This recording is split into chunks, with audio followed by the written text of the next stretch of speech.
Victoria Harrington's hand slammed the folder onto the table so hard the wine glasses trembled. "Sign it now or walk out of this family tonight." 11 pairs of eyes turned to Emily Carter, waiting for tears, for panic, for the girl from nowhere to finally show her place. Emily didn't blink. She picked up the pen before Victoria even finished speaking, and in that single silent motion, something in the room shifted that no one at that table would understand for another year. If you're watching this from your city tonight, tell me where you're tuning in from down in the comments, and don't forget to subscribe, because this story is going to take you somewhere you won't see coming. Now let's begin. The dining room at this Harrington estate smelled like beeswax candles and old money, the kind of scent that came from furniture polished for 100 years by people whose names nobody remembered. Emily sat at the long mahogany table with her hands folded in her lap, and she watched the family around her perform a play they had rehearsed so many times they no longer noticed they were acting. Victoria Harrington sat at the head of the table like a queen presiding over a tribunal. She wore pearls that cost more than most people's cars, and her silver hair was swept back so tightly it looked like it hurt. She had not touched her food. She rarely did at these dinners. Eating in Victoria's world was something you did in private, away from witnesses who might see you as human. "I trust you understand why we're doing this," Victoria said, sliding the folder toward Emily with 2 fingers as though she didn't want to touch it any longer than necessary. "It's simply standard practice in families like ours. Nothing personal. Nothing personal." Emily almost laughed. Everything about that folder was personal. It was the exact width of a threat, wrapped in legal language, the same threat Victoria had been making with her eyes since the day Daniel brought Emily home for the first time. Daniel sat 2 seats down from his mother, his jaw tight, his eyes fixed on his plate. He had not said a single word since dinner began. Emily glanced at him, waiting, hoping some old and foolish part of her, still hoping that he would say something, anything, that he would look at his mother and say, "This isn't right," or that he would reach for Emily's hand under the table the way he used to when they were only dating, and the world hadn't yet taught him how to disappear. He didn't move. "Daniel," Victoria said without looking at her son, "would you like to explain the terms to your wife, or shall I?" "I think Emily can read," Daniel murmured. It was the closest thing to defiance he'd offered all evening, and even that came out sounding like an apology. Victoria's mouth curved into something that wasn't quite a smile. "Of course she can. Emily is very capable. That's precisely why I know she'll understand the wisdom of protecting the family's interests." The family's interests. Not the marriage, not Daniel's happiness, not even the appearance of love that the Harringtons were usually so careful to maintain in front of guests. Tonight there were no guests, only family, and Victoria had stopped pretending an hour ago. Emily opened the folder. The prenuptial agreement was thick, 40 pages of clauses designed by a law firm that billed by the quarter hour and existed almost exclusively to protect families like this one from families like Emily's. She read through it slowly, deliberately, while the room held its breath around her. She read about asset separation. She read about inheritance protections. She read a clause buried on page 31 that stated in the event of divorce, Emily Carter, Harrington would be entitled to nothing from the estate, the trusts, the businesses, or any property acquired during the marriage regardless of duration. Regardless of duration. They weren't just protecting their money. They were making sure that no matter how long she stayed, no matter what she gave up to be there, she would leave with nothing. It was designed to make her disposable. Emily felt something settle deep inside her chest, cold and clear, like water finding its level. She had expected this. She had known from the very first dinner 2 years ago, when Victoria looked her up and down and asked what her father did for a living, that this moment would eventually come. She had simply not known when. Now she did.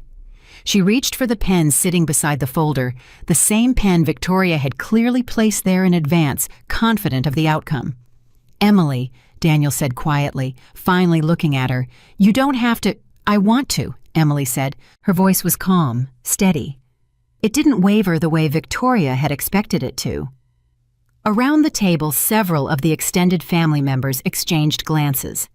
Daniel's Uncle Richard, a man who had spent 30 years managing the family's investments and knew more about their finances than anyone in the room besides Victoria herself, leaned back in his chair with the faint expression of a man watching a hand of poker he didn't fully understand. Emily signed her name at the bottom of the page, clean, unhurried, the same signature she used on everything, the same signature her father had taught her to write when she was 11 years old, sitting beside him at his office desk while he explained the difference between a company that looked strong and a company that was strong. She closed the folder and slid it back toward Victoria. Silence. Victoria had expected tears. She had expected Emily to beg or to argue, or at the very least to look wounded, because that was what happened to women who married into families they didn't belong to. That was the script. Victoria had watched it play out with two of Daniel's cousins' wives, already women who had cried at this very table, women who had left the family within 3 years exactly as planned. Emily gave her none of that. The silence stretched, and it was Victoria, not Emily, who seemed unsettled by it. She reached for her wine glass and took a slow sip, buying herself a moment to recover her composure.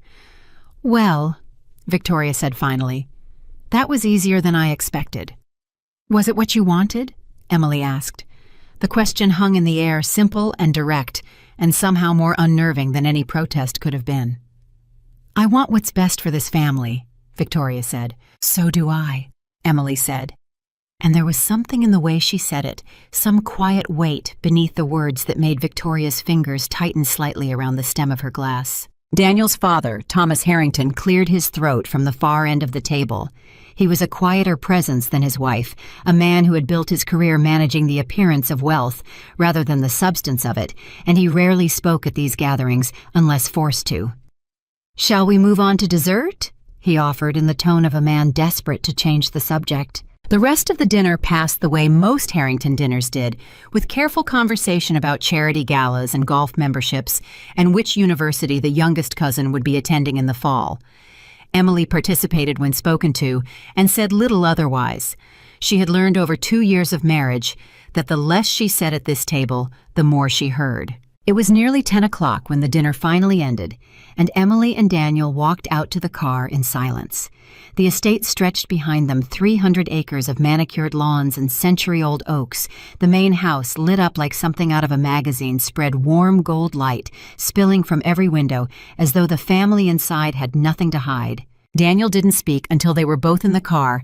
The doors shut the estate's gates, closing slowly behind them in the rearview mirror.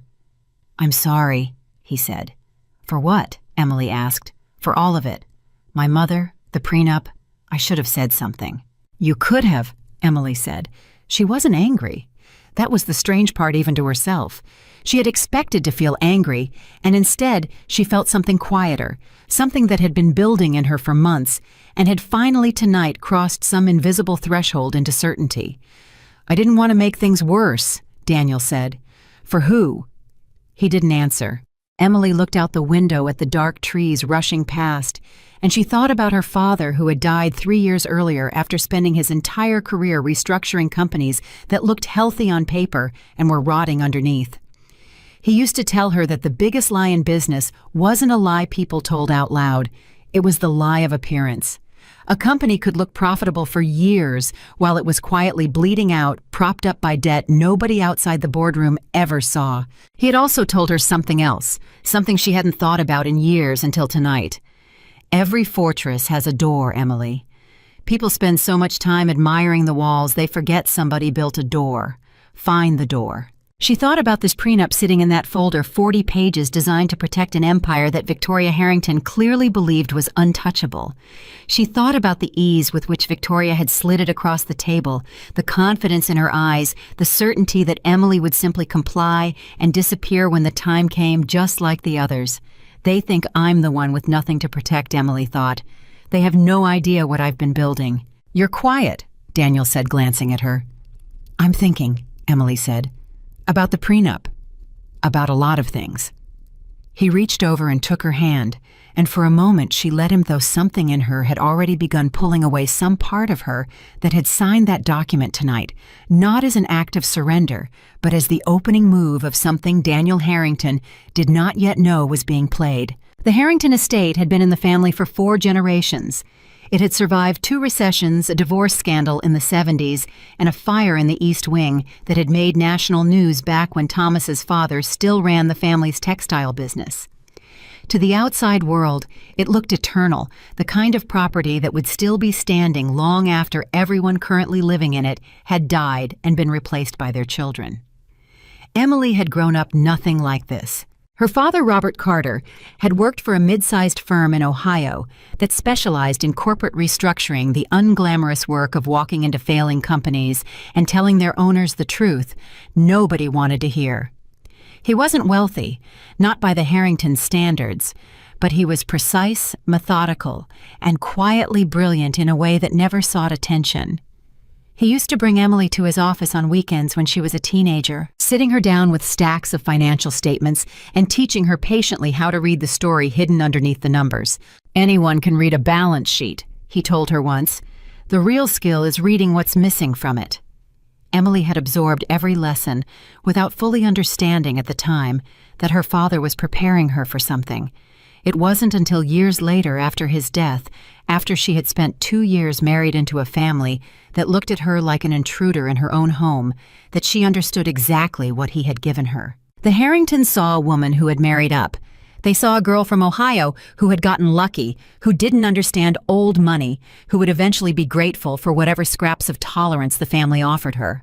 What they never saw was the woman who had spent every quiet evening for the past 8 months while Daniel worked late and Victoria hosted her endless charity dinners, sitting at her laptop, studying public records, corporate filings, and property liens connected to the Harrington name. It had started almost by accident.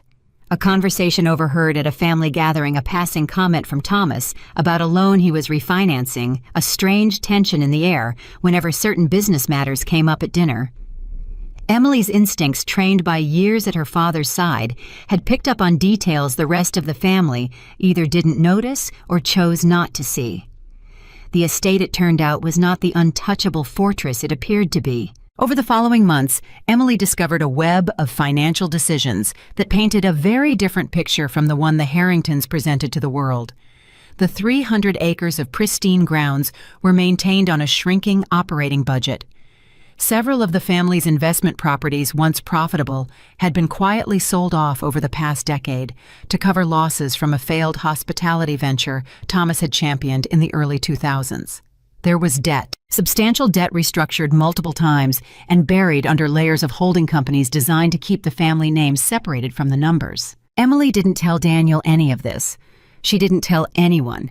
She simply kept watching, kept learning, kept building a picture in her mind of exactly where the fortress's door might be. 2 weeks after the prenup dinner, Emily sat in her home office. The door closed, her laptop open in front of her. Daniel was traveling for work, something to do with a potential merger for the family's manufacturing division.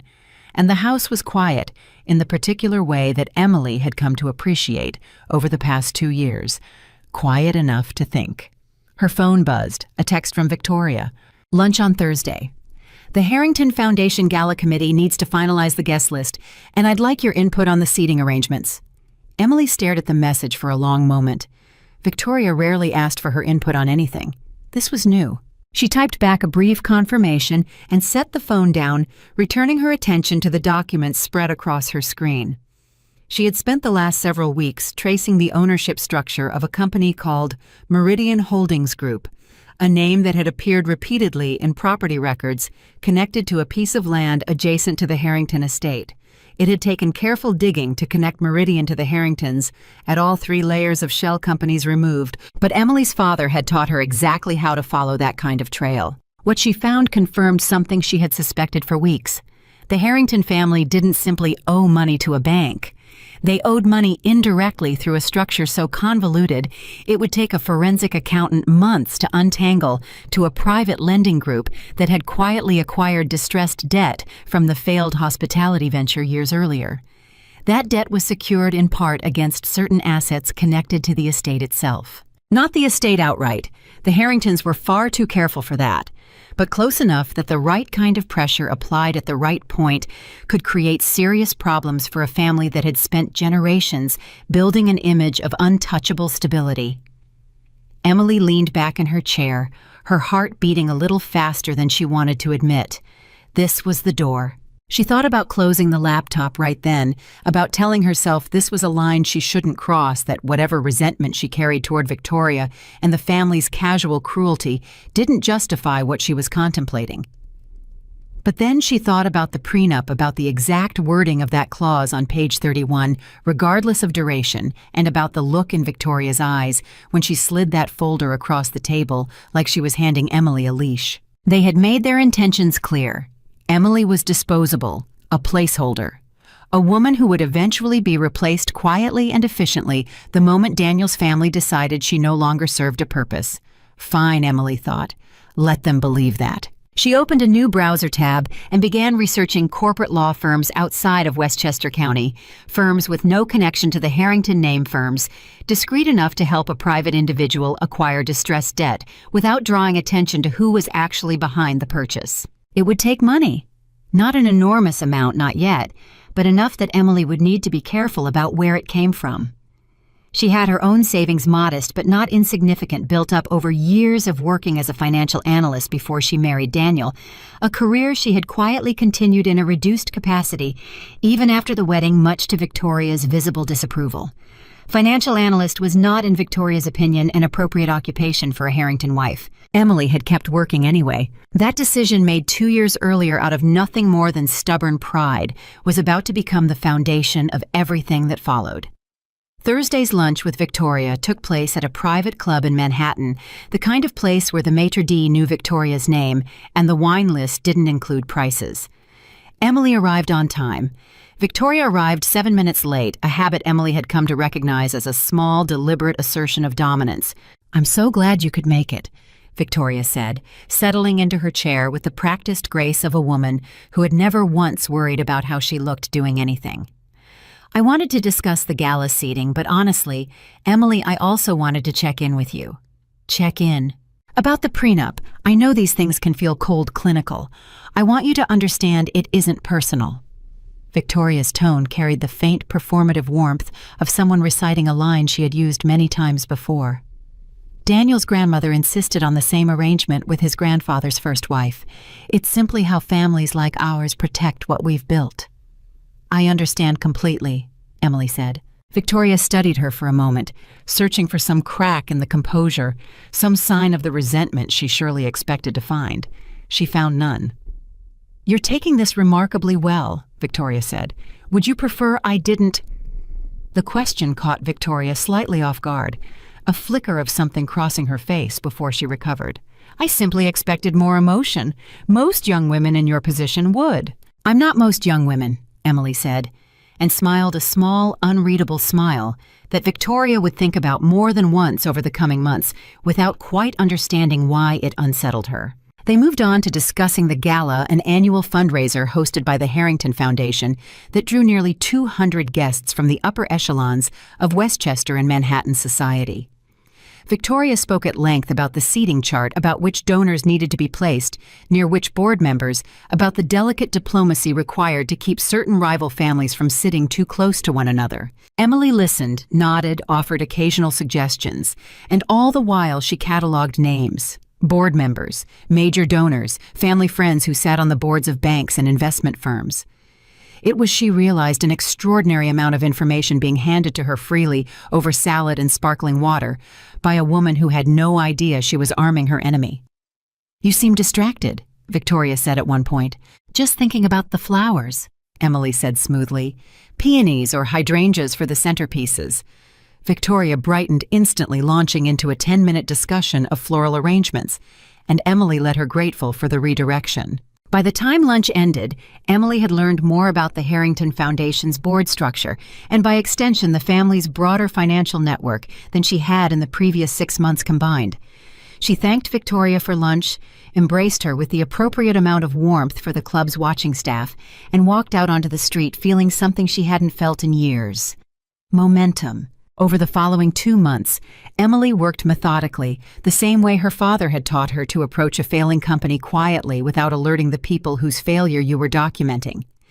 She retained a small law firm in Chicago, chosen specifically because it had no ties to New York's old money circles, and began the slow, careful process of structuring an acquisition. She created a holding entity of her own registered under a name that carried no connection to Emily Carter or the Harrington family, layered behind enough legal separation that even a determined investigator would need weeks to trace it back to her. She had learned this technique, ironically, from watching how the Harringtons themselves structured their own affairs.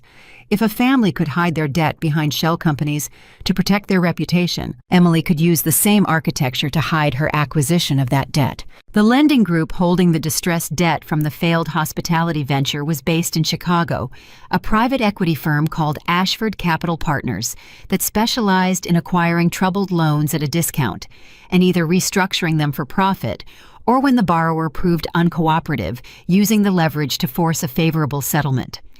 Emily's attorney, a sharp, discreet woman named Patricia Nguyen, made the initial contact. "They're motivated to sell," Patricia told Emily during one of their calls. "The loan has been underperforming for years. Interest payments have been sporadic. Ashford would rather offload it to a buyer willing to take on the collection risk than continue chasing a family with expensive lawyers." "What would it take to acquire the full position?" Emily asked. Patricia named a figure. It was significant, more than Emily had anticipated, more than her personal savings alone could cover. Emily sat with that number for 3 days. She thought about liquidating a portion of the investment portfolio she had built quietly over the years. Money her father had left her, money she had always intended to keep separate, untouched, a safety net for a future she hadn't yet defined. She thought about the risk, about what it would mean to commit nearly everything she had toward a plan built on nothing more than instinct and old resentment. Then she thought about page 31 of the prenup, regardless of duration. She called Patricia back. "I want to move forward," Emily said, "but I need it done in stages, quietly. I don't want anyone connecting the dots before it's finished." "Understood," Patricia said. "This kind of thing takes patience. Debt acquisitions like this rarely happen overnight." "I have patience," Emily said. It was perhaps the truest thing she had said in months. The negotiations with Ashford Capital took nearly 4 months, conducted entirely through Patricia's firm, with Emily's name appearing nowhere in the documentation. Ashford, eager to offload a stagnant asset, agreed to a structured sale with Emily's holding company, acquiring the debt in 3 separate tranches to avoid drawing attention through a single large transaction. During those 4 months, life at the Harrington estate continued exactly as it always had. Victoria hosted her dinners. Daniel worked long hours, increasingly absent, increasingly distracted by whatever pressures were building within the family's business dealings that he refused to discuss with Emily in any detail. Thomas grew quieter, more withdrawn, spending long hours in his study with the door closed, a habit that Victoria dismissed at dinner as simply Thomas being Thomas. Emily watched it all with the patient, careful attention of someone who understood exactly what was happening beneath the surface, even as the family around her remained oblivious. At one particular dinner, 6 weeks into the acquisition process, Thomas arrived late, his tie slightly loosened, an unusual sign of disarray for a man who prided himself on composure. "Everything all right, dear?" Victoria asked, though her tone suggested she already suspected the answer. "Fine," Thomas said, sitting down heavily. "Just some irregularities with one of the accounts. Nothing to worry about." "What kind of irregularities?" Daniel asked, looking up from his plate for the first time all evening. "Payment discrepancies. Our finance team is looking into it." Thomas waved a hand dismissively, but Emily noticed the way his fingers trembled slightly as he reached for his wineglass. "Probably an administrative error on the lender's side." Emily kept her eyes on her plate, her expression carefully neutral, while inside her chest, something quiet and satisfied unfurled like a slow exhale. It was working. Ashford Capital, per the terms of the sale, had begun transferring servicing rights to Emily's holding company in stages, and the family's finance team, accustomed to dealing with a stable, predictable lender, had started noticing changes. Payment instructions had shifted. Points of contact had changed. The kind of small, technical irregularities that meant nothing to anyone unfamiliar with debt servicing, but meant everything to a family whose entire financial structure depended on those relationships remaining stable and invisible. "I'm sure it's nothing," Victoria said, though her voice carried the faintest edge of unease. Thomas, perhaps it's time to have Richard look into it more closely. I already asked him to, Thomas said. He says the paper trail is unusually complicated, more complicated than it should be for a straightforward refinancing situation. Complicated how? Daniel asked. I don't know yet, Thomas admitted, but I don't like not knowing. The conversation moved on, redirected by Victoria toward safer topics, but Emily noticed the tension that lingered at the table for the rest of the evening, a tension that hadn't existed 6 weeks earlier. The Harringtons, for the first time in a very long time, had encountered something they couldn't immediately explain, and the not knowing unsettled them far more than any direct confrontation could have. Later that night, in the privacy of their bedroom, Daniel sat on the edge of the bed, his shoulders tense. Something's not right with the business, he said. I don't know what, but my father's worried. Really worried, not just his usual anxiety. What do you think it is? Emily asked, sitting beside him, her voice soft, careful. I don't know. Some issue with one of our lenders. Richard says the account structure looks strange, like someone's been quietly buying pieces of our debt. Daniel rubbed his face with both hands. It doesn't make sense. Why would anyone do that? Maybe it's nothing, Emily said. Maybe it really is an administrative error. Maybe, Daniel said, though he didn't sound convinced. He looked at Emily, something almost pleading in his expression. You always know how to make sense of things like this, financial things.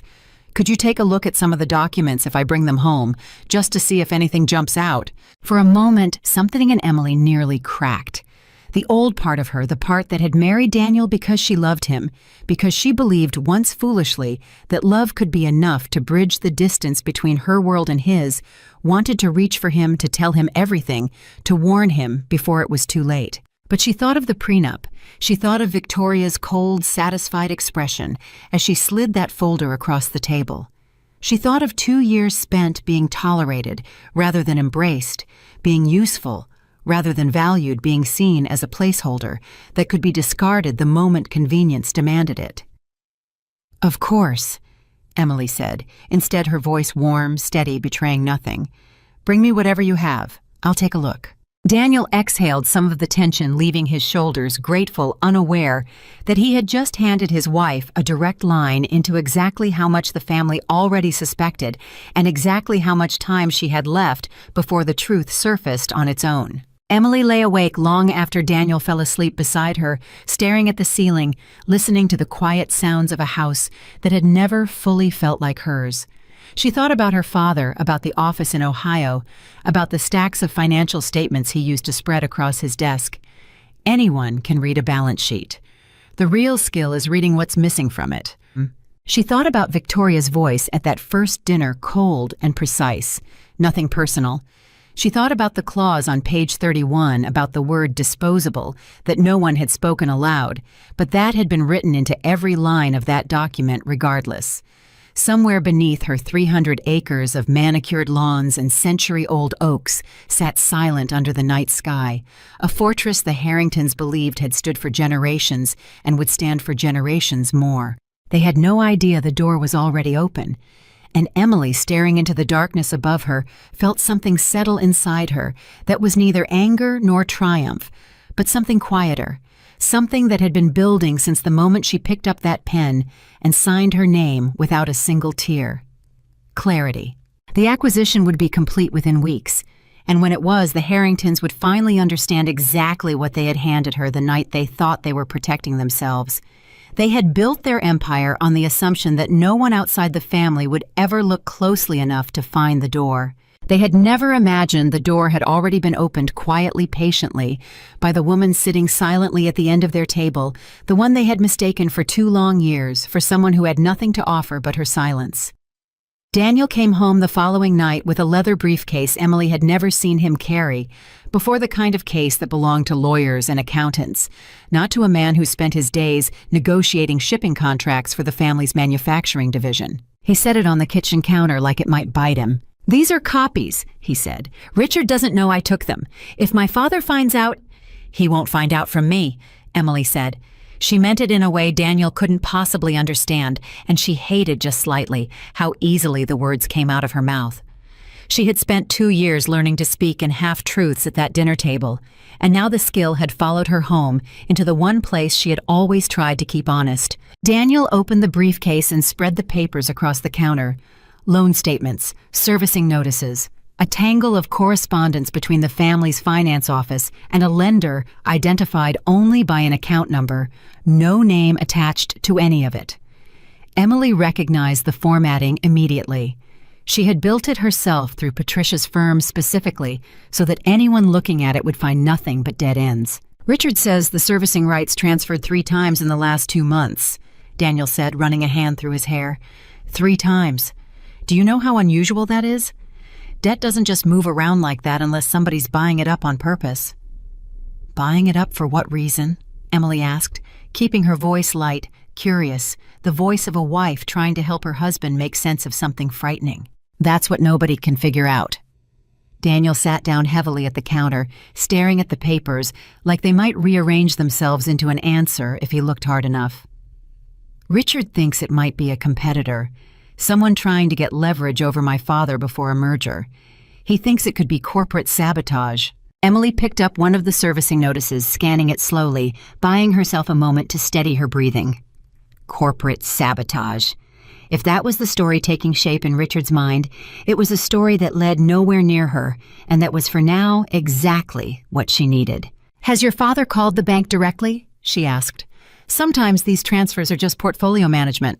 Lenders sell off pieces of debt to rebalance their books all the time. It doesn't have to mean anything sinister." "He's tried," Daniel said. "Every call goes to a different department. Every department says someone else handles that account. It's like chasing smoke." It was, Emily thought, exactly like chasing smoke, because she had built it that way, layer by layer, month by month, with Patricia's careful guidance. She felt a small, uncomfortable twist of guilt, watching Daniel's frustration, watching him, genuinely afraid for the family he came from, and she reminded herself quickly, forcefully, that the family sitting on the other end of that fear was the same family that had slid a prenup across the table and called it nothing personal. "I'm sure your father's team will figure it out," Emily said. "These things usually resolve themselves." Daniel looked at her, and for a moment, something in his expression made Emily's heart stumble. Not suspicion, not yet, but something closer to desperation, a man looking for solid ground and finding none.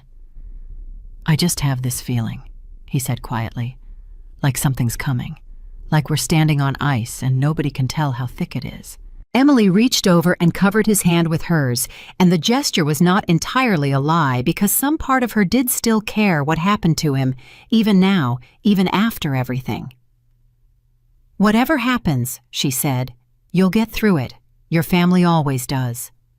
She wasn't sure as she said it whether she believed her own words, and she wasn't sure either which outcome she actually wanted. 3 weeks passed, and the tension inside the Harrington estate thickened with each passing dinner.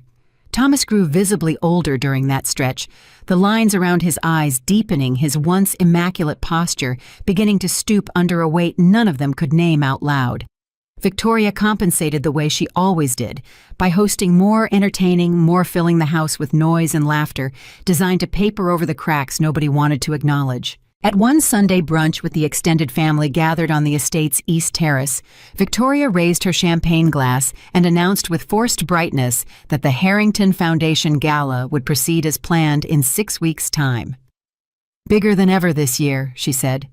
300 guests. The governor's office has confirmed attendance."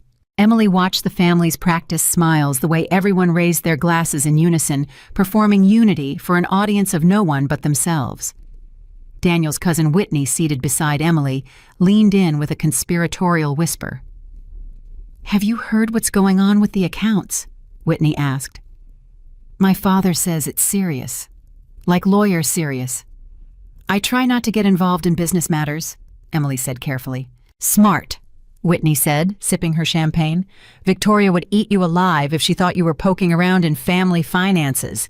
She barely tolerates you knowing which fork to use." The comment was meant as a joke tossed off lightly between cousins, but it landed in Emily's chest like a struck match.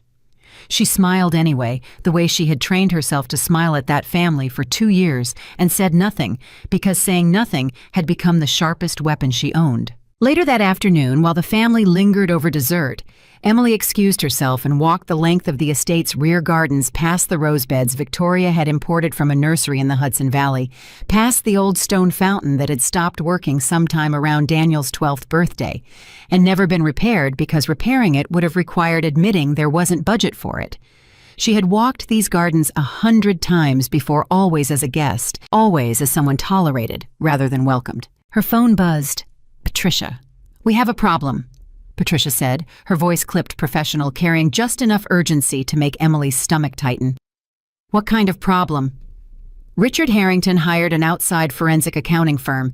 They've traced 2 of the 3 transfers back to a holding entity in Delaware. It's not connected to you directly, not yet, but it's closer than we planned for at this stage." Emily stopped walking, standing very still beside the broken fountain, the late afternoon sun cutting long shadows across the lawn. "How close?" "Close enough that if they keep pulling the thread, they could eventually connect the Delaware entity to the firm that manages it, and from there potentially to me. It won't happen this week, maybe not this month, but it's not the kind of margin I'd like to be working with." "What do you recommend?" "We accelerate," Patricia said. "Complete the 3rd tranche now instead of waiting the additional 6 weeks we discussed. Once you hold the full position, it won't matter what they trace because the leverage will already belong to you. Right now, you're vulnerable because you're still in the acquisition phase. Once it's finished, you're not vulnerable at all. You're simply the owner." Emily closed her eyes, feeling the late sun warm against her face, feeling the weight of the decision settle over her like a held breath. "Do it," she said. "Accelerate the 3rd tranche. It'll require the remainder of the funds we discussed. All of it transferred within the week." "Do it," Emily said again, firmer this time. She hung up the phone and stood alone in the garden for a long moment, listening to the distant sound of laughter drifting from the terrace, the Harrington family celebrating an event 6 weeks away, unaware that the ground beneath their celebration had just shifted in ways none of them could yet perceive. That night, Emily transferred the remainder of her father's inheritance, every dollar of the safety net she had promised herself she would never touch, into the holding company Patricia's firm managed on her behalf.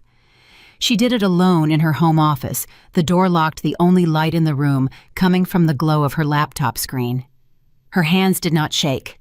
She had expected them to. When it was done, she sat back in her chair and allowed herself for the first time in months to feel the full size of what she had just done.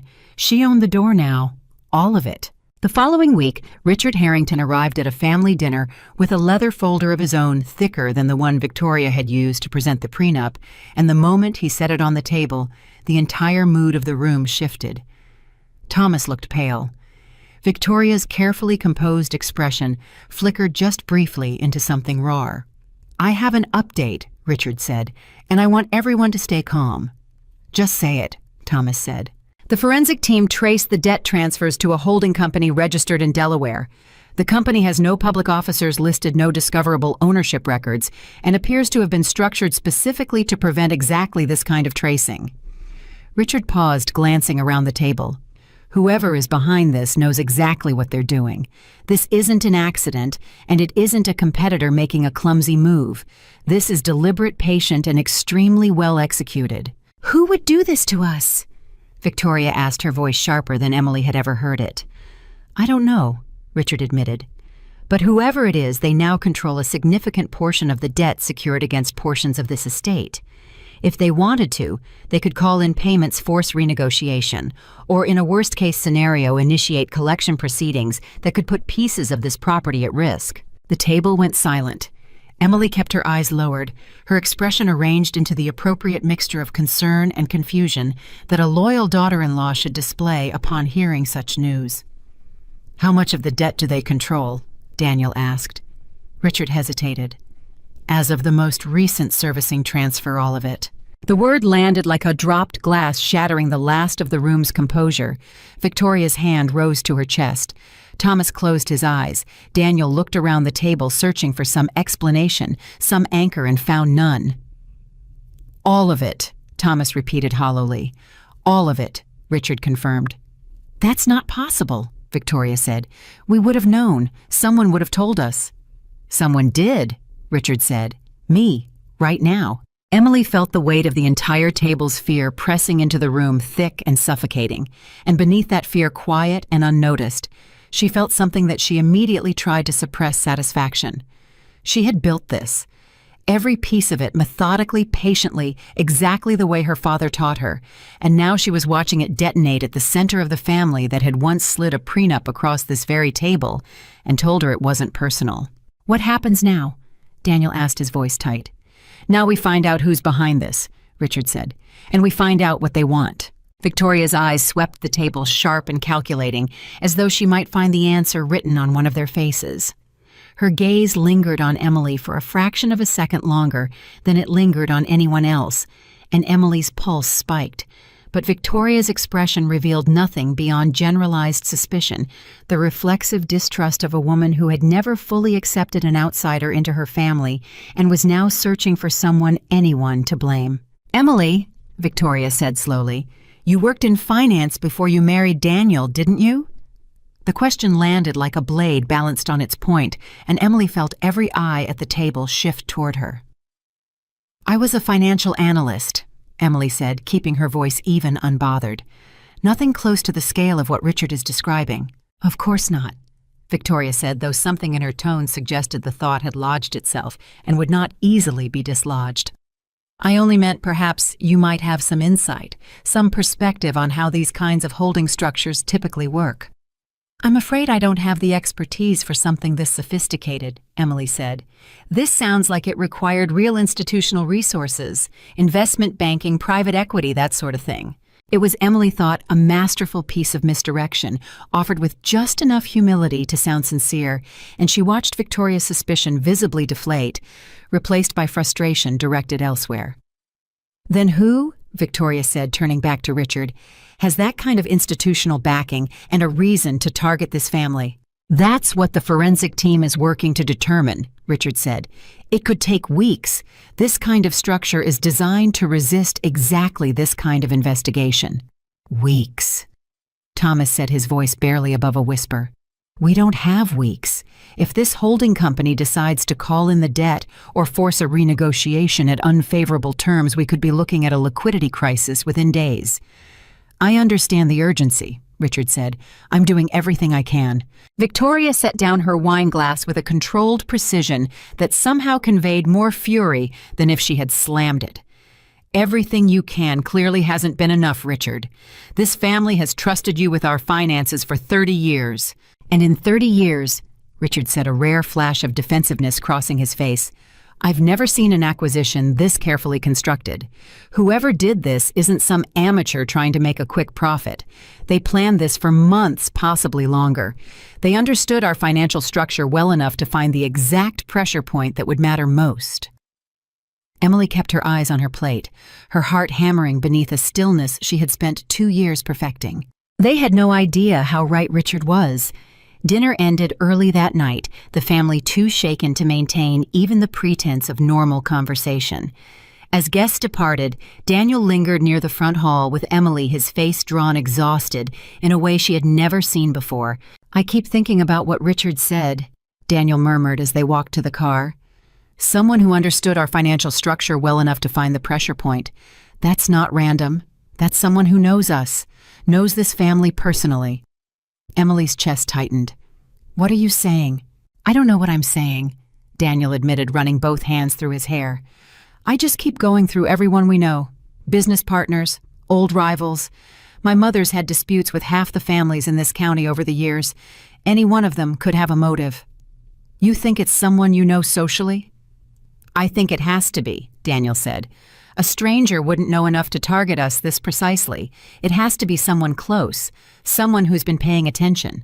They reached the car, and Daniel paused before opening the door, looking at Emily with an expression she couldn't quite read, something caught between exhaustion and a question he wasn't yet ready to ask out loud. "You've been paying attention too," he said quietly. "More than I ever have, honestly. You always notice things I miss." Emily's breath caught just slightly, and she forced her expression to remain open, unguarded. "I notice things because I care about you," she said. "That's all." Daniel studied her for a long moment, and then, as though embarrassed by his own suspicion, he shook his head and opened the car door. I'm sorry. I'm not thinking straight. This whole thing has me seeing shadows everywhere.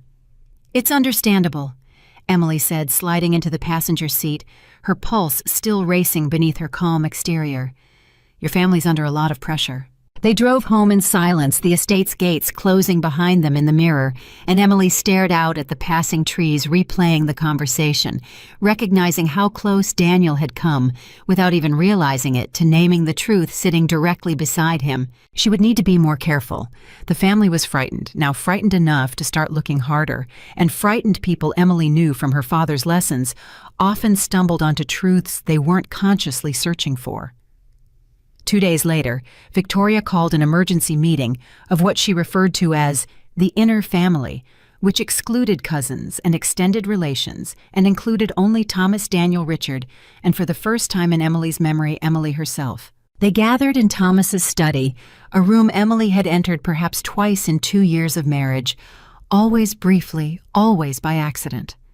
Dark wood paneling, shelves of leather-bound books that Emily suspected had never been read. A large mahogany desk behind which Thomas now sat, looking smaller than Emily had ever seen him. I've asked Emily to join us, Victoria said, because I think given her background she might offer a useful perspective, even if only as a sounding board. Emily recognized immediately what this was, not an invitation born of trust, but a test, an attempt to keep Emily close enough to observe her reactions, to see whether the family's newest and most carefully watched member might reveal something under pressure.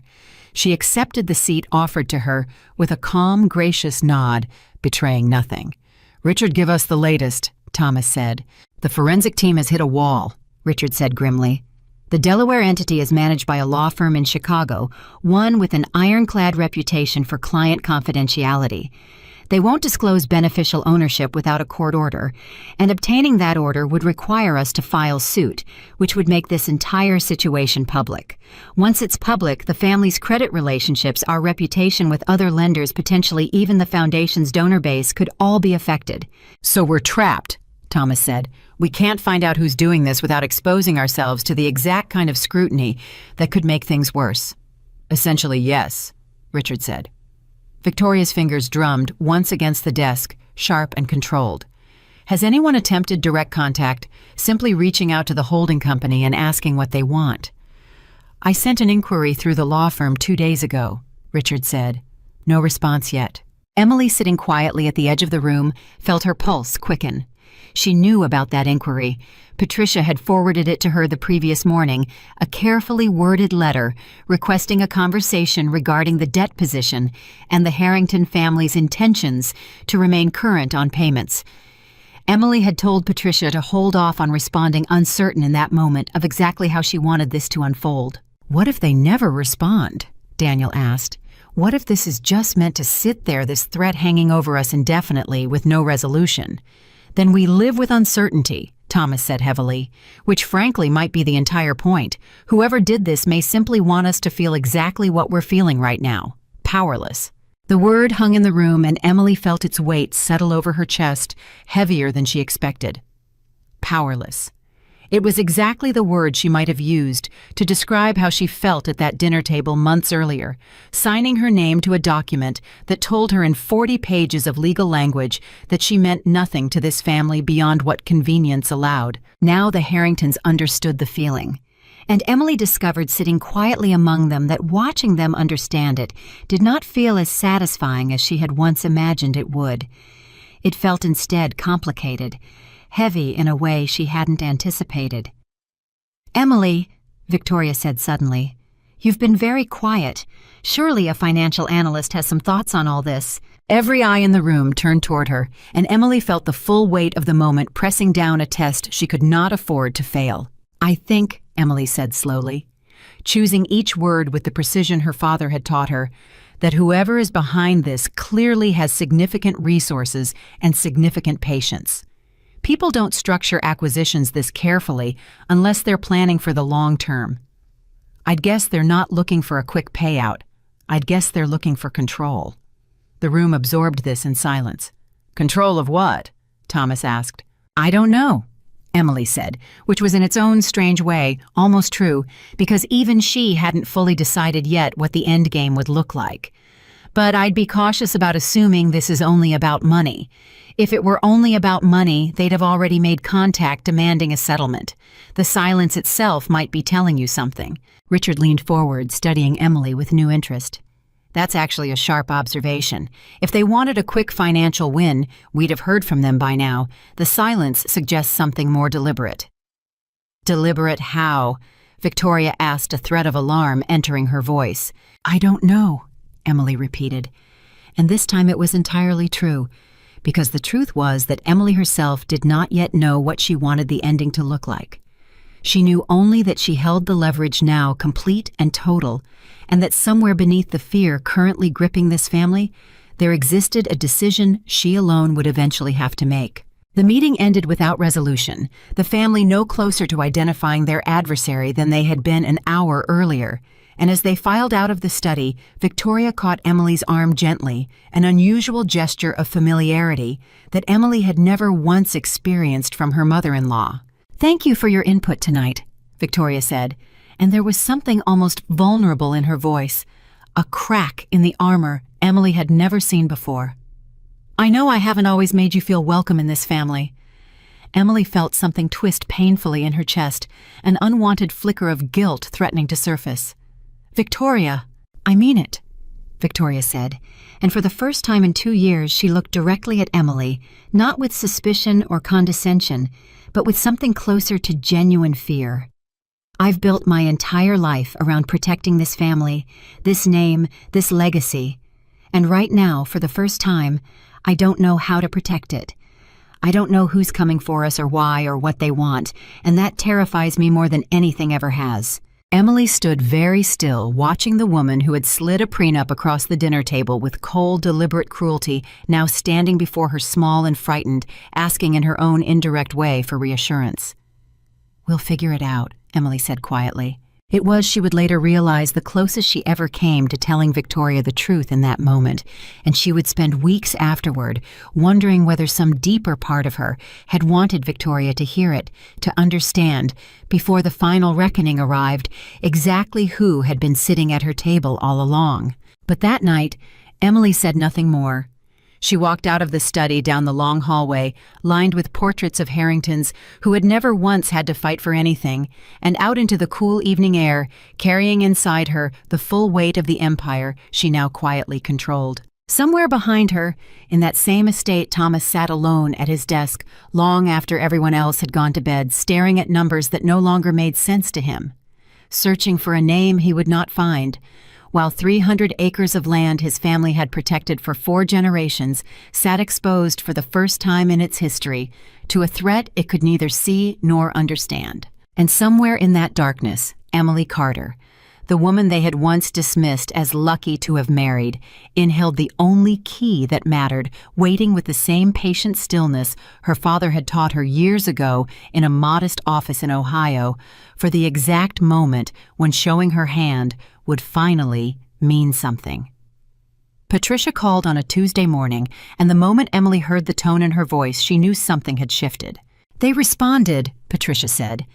The inquiry Richard Harrington's firm sent 2 weeks ago. Ashford's old contact forwarded it to us since we now hold the position, and I think you need to see it before we decide how to answer. Read it to me, Emily said, gripping her phone tighter than she meant to. It's from Richard directly, not just the law firm. He's requesting a meeting with, quote, whoever controls the current debt position to discuss what he calls a mutually beneficial resolution. He's offering to negotiate directly, no lawyers, no intermediaries. He wants to fly to Chicago personally if that's where the entity is based. Emily sat down slowly at her kitchen table, the phone pressed to her ear, her mind racing through implications. Richard was smart. Richard had spent 30 years managing money for a family that had never once needed to explain itself to anyone, and now he was offering to get on a plane and beg a stranger for mercy. What do you want me to tell him? Patricia asked. Nothing yet, Emily said. Stall. Tell him the entity is reviewing the request and will respond within 30 days. 30 days is a long time to leave a family twisting, Emily. I know exactly how long 30 days is, Emily said, and something in her voice must have carried more weight than she intended, because Patricia went quiet on the other end of the line. Can I ask you something? Patricia said finally. Not as your attorney, just as someone who's watched you build this for the better part of a year. Go ahead. What's the actual goal here? Because I've handled acquisitions like this before. Distressed debt leverage plays all of it. Usually there's a clear endpoint, a settlement, a forced sale, something concrete. But you've never told me what you actually want out of this, and I'm starting to wonder if you know. Emily stared out the kitchen window at the small backyard she and Daniel shared, so much smaller than the Harrington estate, so much more honest in its modesty. She thought about that question for a long moment before answering. I want them to understand what it feels like, Emily said quietly. To sit at a table and realize the ground beneath them was never as solid as they believed. That's not a business goal, Patricia said. That's personal. Maybe it's both, Emily said. Patricia sighed, the sound of a lawyer who had seen enough cases built on emotion rather than strategy to know how dangerous that combination could become. Just be careful. The more personal this gets, the more mistakes people make.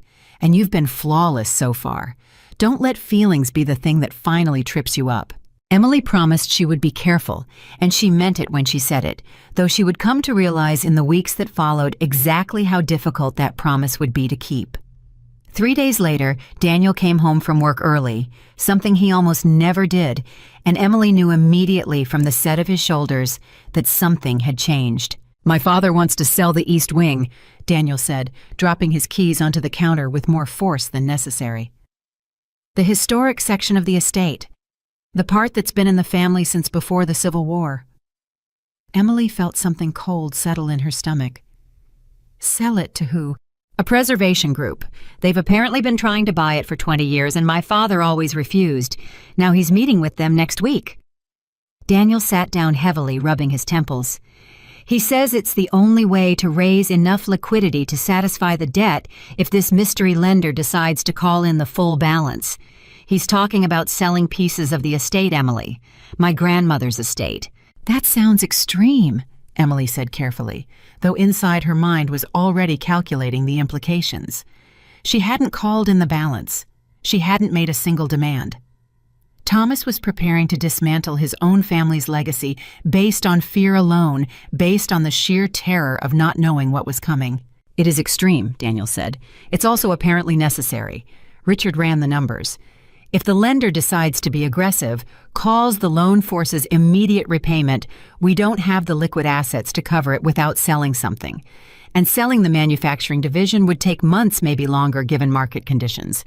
The estate is the only asset that could move fast enough. Emily reached over and took Daniel's hand, and this time, the gesture felt heavier than it had before, weighted with something she couldn't quite name. Guilt, certainly. But also something that surprised her more, a flicker of doubt about whether this was truly the reckoning she had wanted, or whether it had already grown into something larger and more destructive than she intended. Has your father tried reaching the lender again? She asked. Richard's been trying for weeks, still nothing. It's like shouting into a void. Daniel looked at her, his eyes tired in a way that made him look older than his 34 years. I keep thinking whoever's doing this, they must hate us. Really hate us to sit there in silence and watch a family tear itself apart, trying to guess their next move. Emily's throat tightened. Maybe they don't hate the whole family, she said quietly. Maybe there's just one thing they can't forgive. Daniel looked up at her, something shifting in his expression, a question forming behind his eyes that he didn't quite have the words to ask yet. What do you mean, nothing? Emily said quickly. I just mean people don't usually go to this much trouble over abstract hatred. Usually there's something specific, something personal. Like what? I don't know, Emily said, and this time the lie felt heavier in her mouth than any she had told before. I'm just thinking out loud. Daniel studied her for a long moment, and Emily held his gaze, forcing herself not to look away, not to give him any reason to keep pulling on that thread. Finally, he exhaled and looked back down at his hands. I keep wondering if it's someone we know, he said. Someone who's been close enough to see how this family really operates. Because you're right. This isn't random hatred. This feels targeted, personal. It might just be business, Emily offered. People do brutal things for money without any personal grudge at all. Maybe, Daniel said, though he didn't sound convinced, and Emily felt the walls of her carefully constructed secret pressing tighter with every conversation like this one. That weekend, Victoria called another family gathering, though this time the tone had shifted entirely from the earlier dinners. Gone was the practiced elegance, the effortless hosting Victoria had spent decades perfecting. In its place was something rawer, more desperate, a woman fighting to hold together a world that was quietly dissolving beneath her feet. "I've asked the foundation board to postpone the gala," Victoria announced at the start of dinner, and the words landed with the weight of a confession. "Given the circumstances, I don't think it's appropriate to host 300 guests while we're dealing with this uncertainty." The table absorbed this in stunned silence. The Harrington Foundation Gala had run uninterrupted for 22 years. Victoria had once told Emily with unmistakable pride that the gala had continued even the year Thomas's mother died, because legacy in Victoria's world did not pause for grief.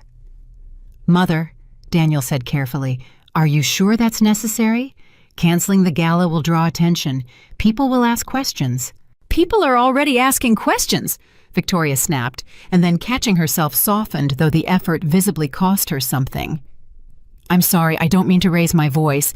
I simply think, given the sensitivity of the situation, that a gala celebrating this family's prosperity would be poorly timed." Thomas said nothing, staring at his plate, and Emily noticed for the first time how much weight he had lost in the past month. His suit hung looser on his frame.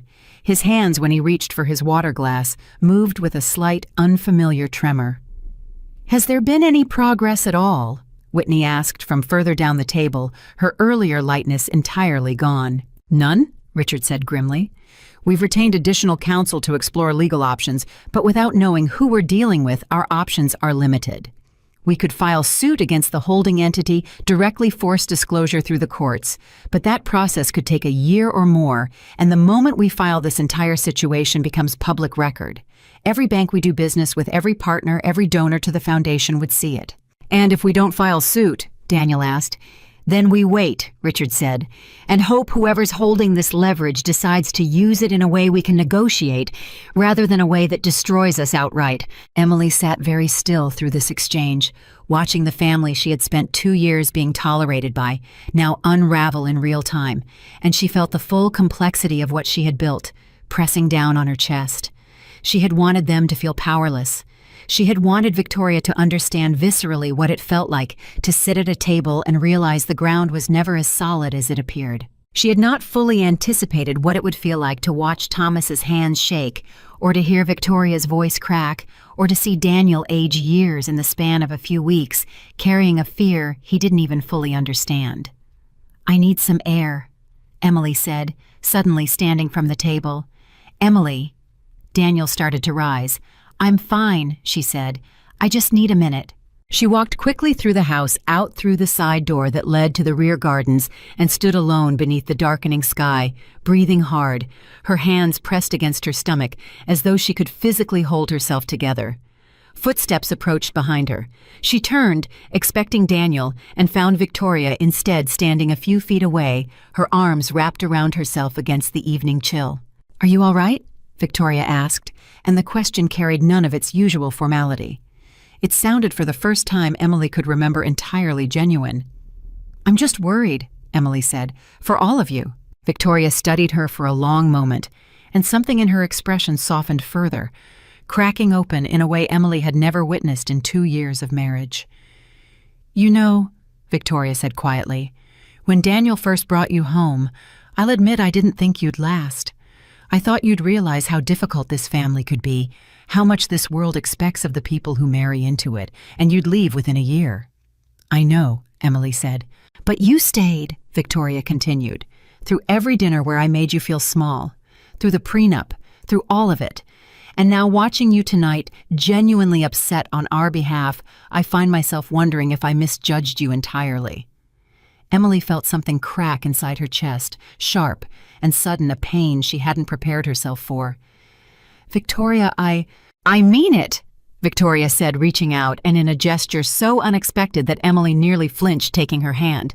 Whatever happens with this financial mess, I want you to know, I see now that you've been a better addition to this family than I ever gave you credit for. The words should have felt like victory. They should have tasted like everything Emily had wanted to hear since that first cold dinner 2 years ago, when Victoria asked what her father did for a living with barely concealed condescension. Instead, they felt like a knife turning slowly in her chest, because Emily knew, standing there in the dark garden holding her mother-in-law's hand, that everything Victoria was praising her for, her calm strength, her steady support, was built directly on top of the very destruction Victoria was currently mourning. "Thank you." Emily managed her voice barely steady. Victoria squeezed her hand once and released it, wiping quickly at her eyes before any tears could fully form, composing herself with the practiced discipline of a woman who had spent her entire life refusing to be seen falling apart.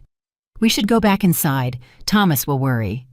They walked back toward the house together, and Emily felt the full crushing weight of what she had built settling over her with every step heavier now than it had ever been before. That night, lying awake beside Daniel, Emily found herself replaying Victoria's words over and over. "A better addition to this family than I ever gave you credit for." She thought about the prenup, about page 31, about 2 years of small cruelties delivered with a smile dismissive, comments about her background, pointed questions about her father's modest career, the countless small ways Victoria had made clear that Emily would always be an outsider in this world. And yet Thomas's shaking hands, and yet Daniel's exhausted eyes, and yet Victoria standing in the garden genuinely frightened, genuinely vulnerable for what might have been the first time in her adult life. Emily had wanted this. She had built this piece by piece with the same patience and precision her father had taught her. She had told herself throughout the entire process that the Harringtons deserved to understand exactly what it felt like to have the ground disappear beneath them. But watching it happen in real time to real people who bled and feared and loved each other in their own flawed way felt entirely different from planning it in the abstract. She thought about calling Patricia in the morning and telling her to stop everything, to quietly sell the debt back, to disappear before anyone traced it further, to let the Harringtons rebuild their sense of security and never know how close they had come to losing everything. She thought about it seriously, turning the idea over in her mind through the long hours of the night, and by morning she still hadn't decided. The decision was made for her 3 days later in a way she never anticipated. Daniel came home from the office, pale and shaking, closing the front door behind him with unusual care, as though the house itself might shatter if he moved too quickly. "Emily," he said, "I need to ask you something, and I need you to tell me the truth." Her heart stopped. "What is it?" "Richard's forensic team finally cracked part of the ownership structure," Daniel said, his voice tight with something between fear and disbelief. "Not all of it, but enough. The Delaware entity connects to a law firm in Chicago, and the law firm's billing records, which Richard's people obtained through a source I don't fully understand, show a pattern of communication with an individual client based in Westchester County." Emily's blood went cold. "They don't have a name yet," Daniel continued, watching her face with an intensity that made it impossible to hide anything. "But they're close, Emily. Days away, maybe less. And I need to ask you because I can't stop thinking about it, because it's been eating at me for weeks now, and I need you to look me in the eye and tell me the truth." He paused, and the silence between them stretched taut, unbearable, the entire foundation of their marriage balanced on the edge of whatever question he was about to ask. "Is it you?" Daniel said quietly. "Emily, is it you?" Emily stood frozen in the middle of the kitchen, the question hanging in the air between them like something alive. "Is it you, Emily?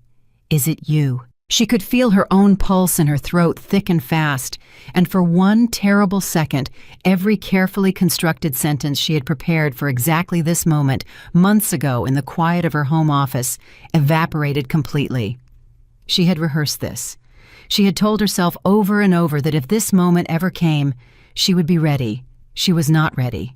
"Daniel," she said, and her voice came out steadier than she expected, though her hands hidden at her sides were trembling. "Why would you ask me that?" "Because I need to know," he said. Because I've spent weeks watching you stay calm through all of this while everyone else falls apart, and I told myself that was just who you are, that you're steady, that you don't panic. But then tonight, Richard says Westchester County, and all I could think about was you, sitting at that table, signing that prenup without a single tear. And I thought, what if that wasn't strength? What if that was patience? Emily felt the floor tilt slightly beneath her, though she didn't move. You think I would do this to your family? I don't know what to think anymore, Daniel said, and his voice cracked on the last word. The sound of a man who had been holding himself together by sheer will for weeks and had finally run out of rope.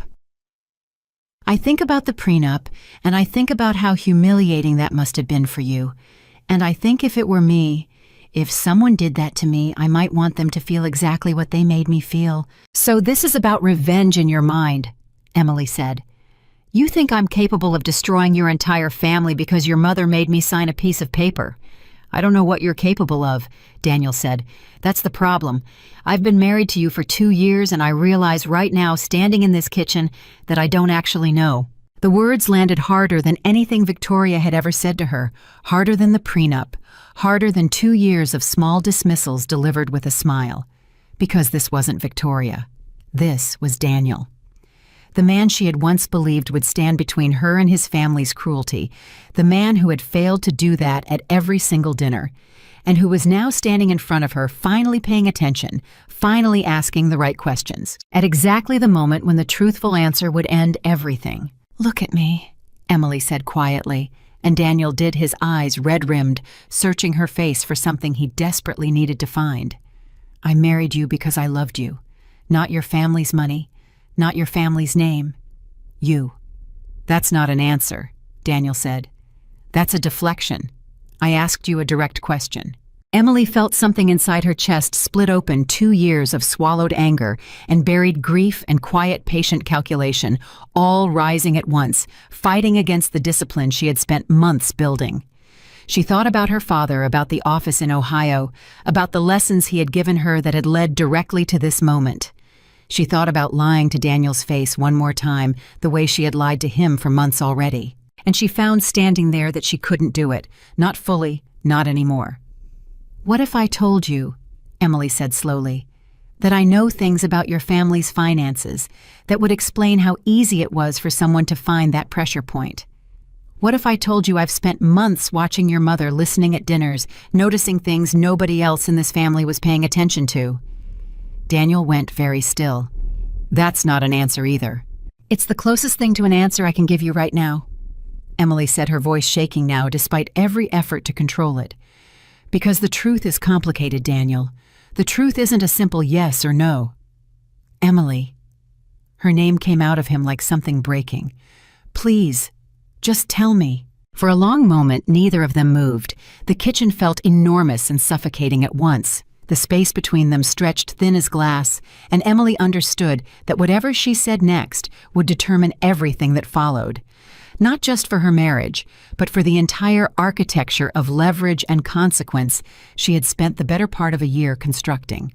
I think, Emily said carefully, that this conversation needs to happen with more than just the two of us in the room. I think there are things your family needs to hear, and I think they deserve to hear them properly, not in pieces, not through forensic accountants chasing shadows for weeks. Daniel's face went pale. You're not denying it. I'm telling you, Emily said, that when the truth comes out, and it will come out, I want it to come out on my terms. Not because Richard's team got lucky with a billing record, because I chose to say it. So it is you. The words came out of Daniel almost as a whisper, disbelief and horror, and something that might have been grudging awe, all tangled together in his voice. Emily didn't answer directly. She simply held his gaze steady, unflinching, the same stillness she had shown at that first dinner when she signed the prenup without a single tear. And in that silence, Daniel understood the answer more completely than any words could have provided. He sat down heavily at the kitchen table, his hands pressed flat against the surface, as though he needed something solid to anchor himself. How? He said. How is any of this even possible? You're not a billionaire, Emily. You worked as an analyst. Where did the money even come from? My father, Emily said quietly. Everything he left me. every dollar I'd saved on my own. I put all of it into this. Into destroying my family. Into protecting myself, Emily said, and now her own voice hardened, 2 years of restrained fury finally finding an outlet. Your mother sat across that table and handed me a document that said I was entitled to nothing regardless of how long I stayed, regardless of what I gave up to be here. She didn't ask if I loved you. She didn't ask if I'd earned a place in this family through 2 years of showing up to every dinner, every gala, every moment where I was quietly humiliated and expected to smile through it. She decided unilaterally that I was disposable. And you sat there, Daniel. You sat right there and said nothing. Be so kasamaki. I know, Daniel said, his voice breaking. I know I failed you that night. I've thought about it every day since. But this Emily, this isn't a response to a bad night. This is systematic. This took months. This is calculated in a way that terrifies me. Everything your family does is calculated, Emily shot back. The dinners, the galas, the careful positioning of every guest at every table to maximize social advantage. You think I learned to be calculated from a stranger? I learned it from watching your mother operate for 2 years. Daniel put his head in his hands, and for a long moment he said nothing at all, his shoulders shaking slightly, and Emily realized with a lurch of something that might have been guilt or might have been grief that he was crying. They're going to lose everything, he said, finally, his voice muffled. My father's health is already failing under this stress. My mother hasn't slept properly in weeks, and you're telling me you did this. You, my wife.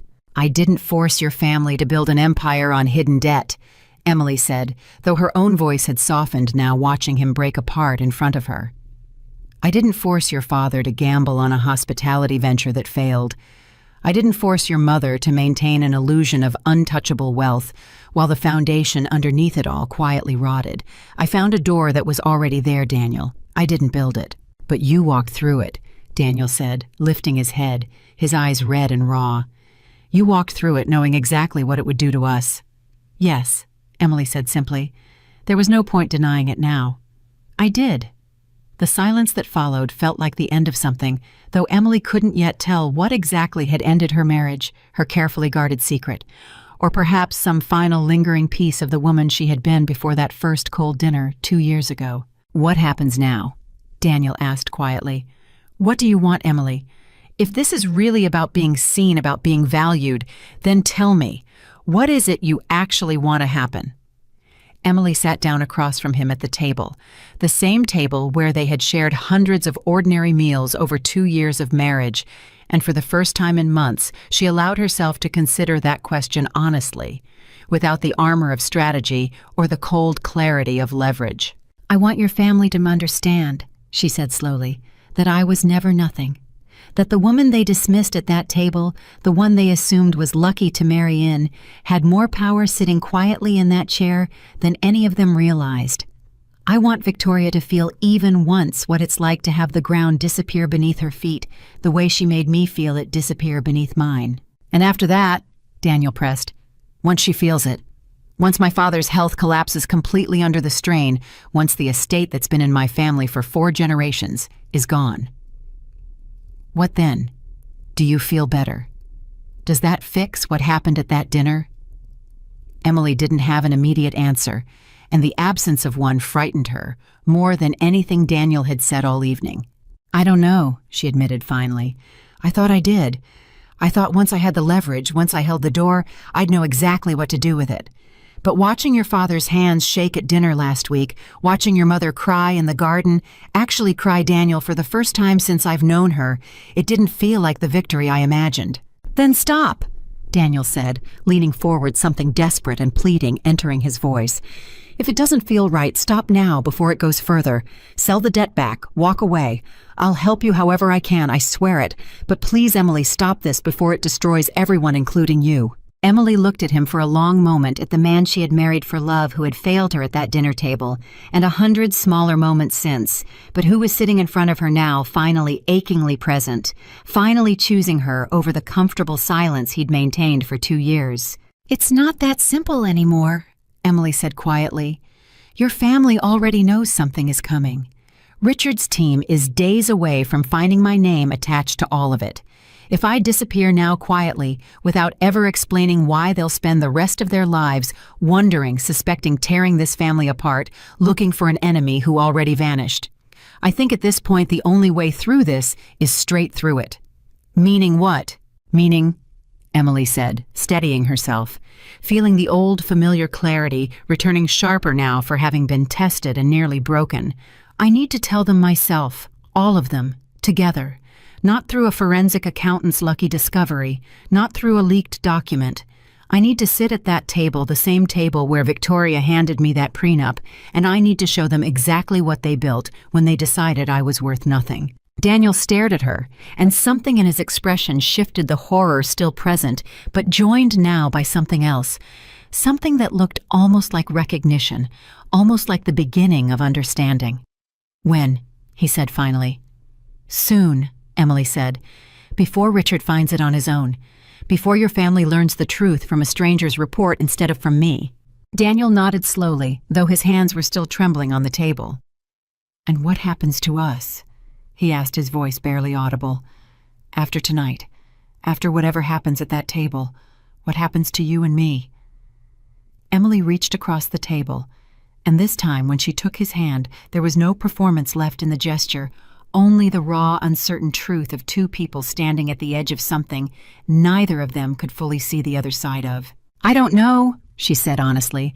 "I genuinely don't know, Daniel, but I know I can't keep living inside a lie that's been building for a year. Whatever happens next, it starts with the truth, all of it, at that table."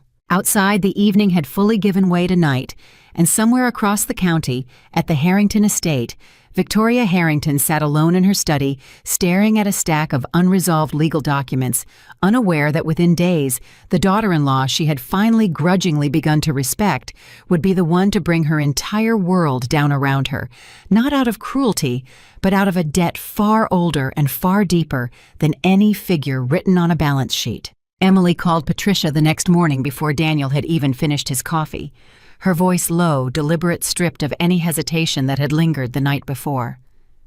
"I need everything organized," Emily said.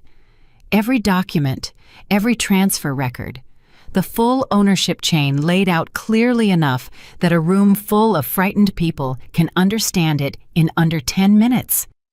"You're doing it," Patricia said. It wasn't a question. "I'm doing it," Emily confirmed. "This week.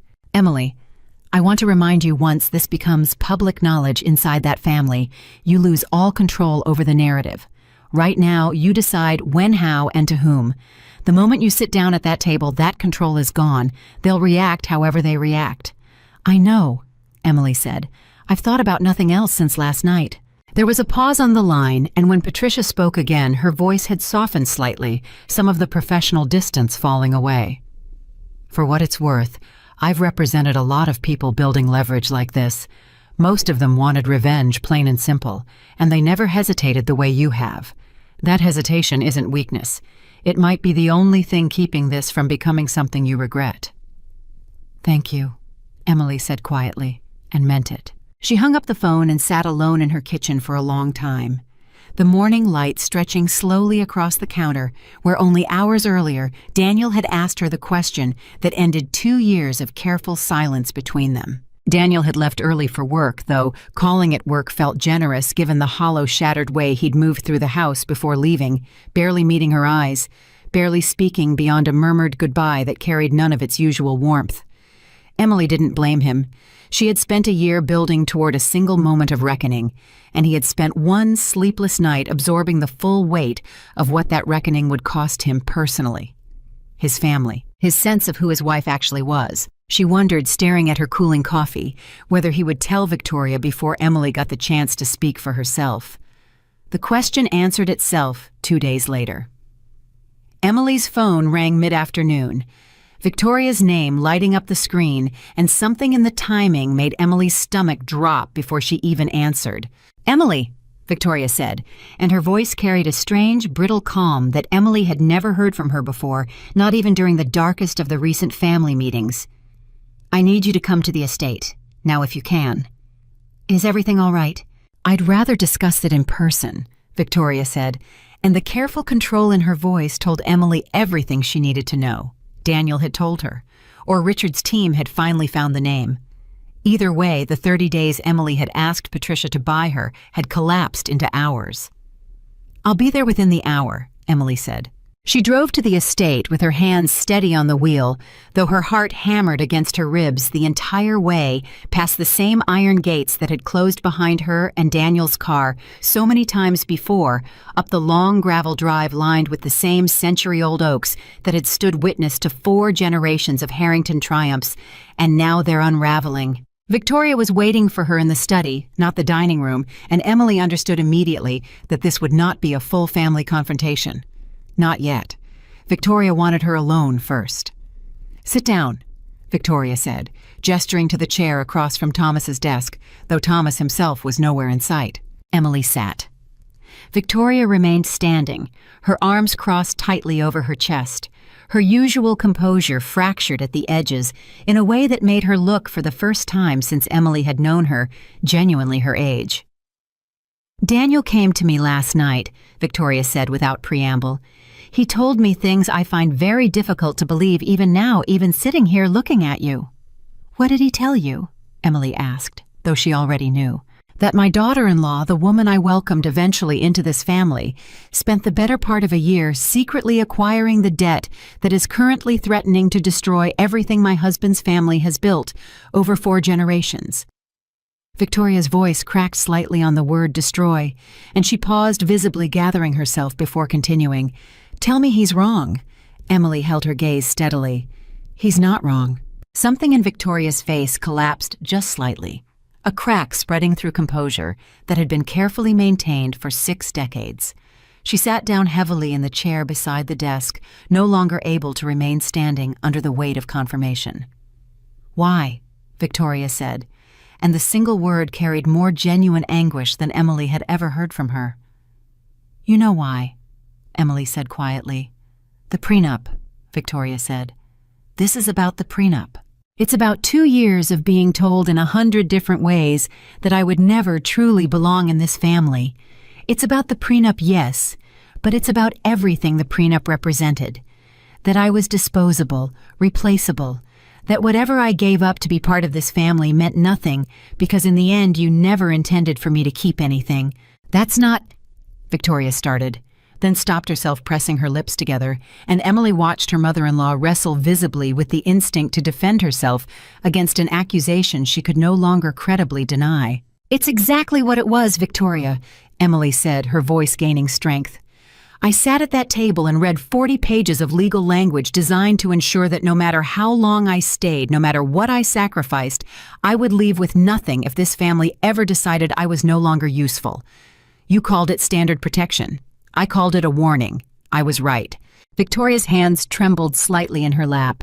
"I did what I believed was necessary to protect this family's legacy. I've watched money-hungry women marry into families like ours before, Emily. I've seen what happens when the wrong person gains access to generational wealth." "I never wanted your money," Emily said. "I wanted to be seen as a person instead of a threat to be managed. And instead of ever considering that possibility, you treated me exactly the way you're describing right now, as a calculated risk instead of your son's wife."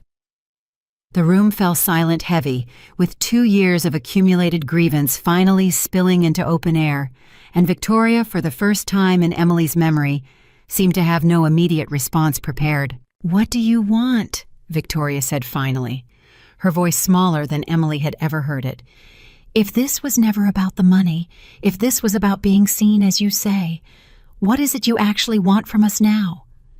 Emily thought about that question, the same one Daniel had asked her days earlier, and found that her answer had sharpened since then, clarified by the intervening days of preparation and reflection. "I want the full family together," Emily said. "Not you and me alone in this study. All of you. Thomas, Richard, Daniel. Everyone who sat at that table the night you slid that prenup across to me. I want to show you exactly what you built when you decided I was worth nothing." "And then what?" Victoria asked. "You humiliate us. You take the estate. Is that the plan, revenge dressed up as some kind of justice?" "I haven't decided what happens after," Emily said honestly. "But I know it starts with truth. All of it.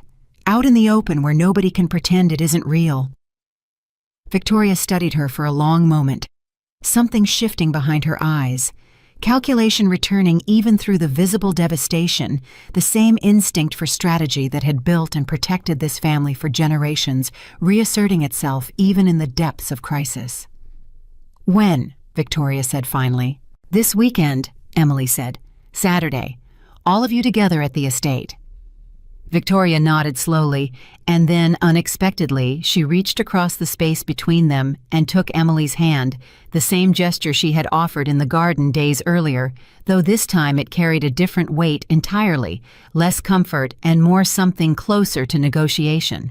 "Whatever you're planning to say Saturday," Victoria said quietly, "I need you to understand something first. My husband's health has deteriorated badly over the past month. The stress of this uncertainty, not knowing who was coming for us or why, has taken a physical toll I don't think you fully appreciate. If you walk into that room and simply destroy him without any consideration for what that might cost, I don't know if he survives it." Emily felt something twist painfully in her chest. She had heard through Daniel about Thomas's trembling hands, his weight loss, his hollow, sleepless appearance at recent dinners, but hearing it stated directly by Victoria, framed as a genuine warning about her husband's survival, landed with a different, heavier gravity. "I'm not trying to hurt him specifically," Emily said. "I never wanted anyone's health to suffer over this." "And yet it has," Victoria said. "That's the trouble with leverage like this, Emily. You can aim it precisely, but the damage rarely stays contained to where you intended it." The words lingered in the room long after Victoria finished speaking, and Emily drove home that evening, turning them over in her mind, wondering not for the first time whether the reckoning she had built so carefully had already grown beyond anything she could still fully control. The days leading up to Saturday passed in a strange, suspended tension the household caught between two people who had once shared easy affection and now moved around each other with careful, deliberate distance. Daniel slept in the guest room without either of them discussing it explicitly, an unspoken acknowledgement that something fundamental had shifted between them, and neither was ready to pretend otherwise. On Thursday evening, he finally broke the silence, finding Emily in her home office, surrounded by the folder Patricia had couriered over that afternoon, thick with documentation timelines, ownership records, everything laid out in careful, methodical order. "Can I see it?" Daniel asked, gesturing to the folder. "Before Saturday, I think I need to understand exactly what you're going to show them so I'm not blindsided in front of my entire family." Emily hesitated, then nodded, sliding the folder across her desk toward him. Daniel sat down slowly and began reading, his face growing paler with each page, each carefully documented transfer, each layer of the acquisition Emily had built over the better part of a year. When he finally looked up, his eyes were wet, though his voice when he spoke was steadier than Emily expected. "This is extraordinary," he said quietly. "Not just what you did, how you did it. This is—" He shook his head, searching for the word. "This is exactly the kind of thing my father spent his entire career trying to do and never quite managed. Careful, untraceable, patient beyond anything I've ever seen." "Is that supposed to be a compliment?" Emily asked. "I don't know what it's supposed to be," Daniel admitted. "I think I'm still trying to reconcile the woman who did this with the woman I've been married to for 2 years. And the strange thing is, the more I read, the less I recognize a stranger, and the more I recognize you. Every instinct in here, the patience, the precision, the refusal to move until you were certain that's exactly who you've always been. I think I just never understood what you were capable of building with it." Emily felt tears threatening for the first time in weeks, the accumulated exhaustion of months of secrecy finally cracking through her composure. "I never wanted to hurt you," she said. "I need you to know that whatever happened Saturday, this was never about you." "I know," Daniel said. "I think I've known that since the kitchen, honestly. Even in the middle of my own shock and fear, some part of me understood exactly why you did this. That doesn't make it easy to accept, but I understand it." He reached across the desk and took her hand the first time he had initiated contact since the night everything came apart between them, and Emily held on tightly, grateful for even this small, fragile reconnection. "What happens to us?" Daniel asked quietly, "after Saturday?" "I don't know," Emily said honestly, for the second time in as many conversations. "I think that depends on what happens in that room, on whether your family can survive hearing the truth without breaking entirely, on whether you can forgive me for the year I spent building toward this without telling you. And can you forgive them? Daniel asked. For the prenup, for everything before it. Because I think that question matters just as much as whether they can forgive you. Emily didn't have an answer ready, and the silence stretched between them heavy with everything still unresolved. Friday brought an unexpected complication. Richard called Daniel directly, his voice tight with urgency, informing him that the forensic accounting team had finally definitively confirmed the connection between the Delaware holding company and Emily's name, tracing it through a banking transfer that Patricia's careful structuring hadn't fully anticipated. Richard wanted to bring the information immediately to Thomas and Victoria before Emily's planned Saturday meeting could unfold on her own terms. Daniel, for the first time in the entire ordeal, made a decision entirely on his own without consulting Emily first. "Don't," he told Richard over the phone, Emily standing beside him, listening with held breath. "I already know. Emily's coming to the estate tomorrow to explain everything herself to the whole family together. Let her do that, please, Richard. She deserves the chance to say this on her own terms, not have it dragged out of her by a forensic report." There was a long pause on the other end of the line, and when Richard finally spoke, his voice carried a mixture of confusion and reluctant respect. "You're defending her, after everything she's done to this family." "I'm not defending what she did," Daniel said. "I'm asking you to let her explain why. There's a difference, Richard, even if it's hard to see right now." Richard agreed reluctantly to hold the information until Saturday. And when Daniel hung up the phone, Emily looked at him with something between gratitude and disbelief. "Why did you do that?" she asked. "Because whatever happens tomorrow," Daniel said, "I think you deserve to be the one who tells them. Not some report Richard's team assembled without any understanding of why any of this happened. You built something extraordinary, Emily, even if I'm still working through how I feel about it. The least this family can do is hear it from you directly."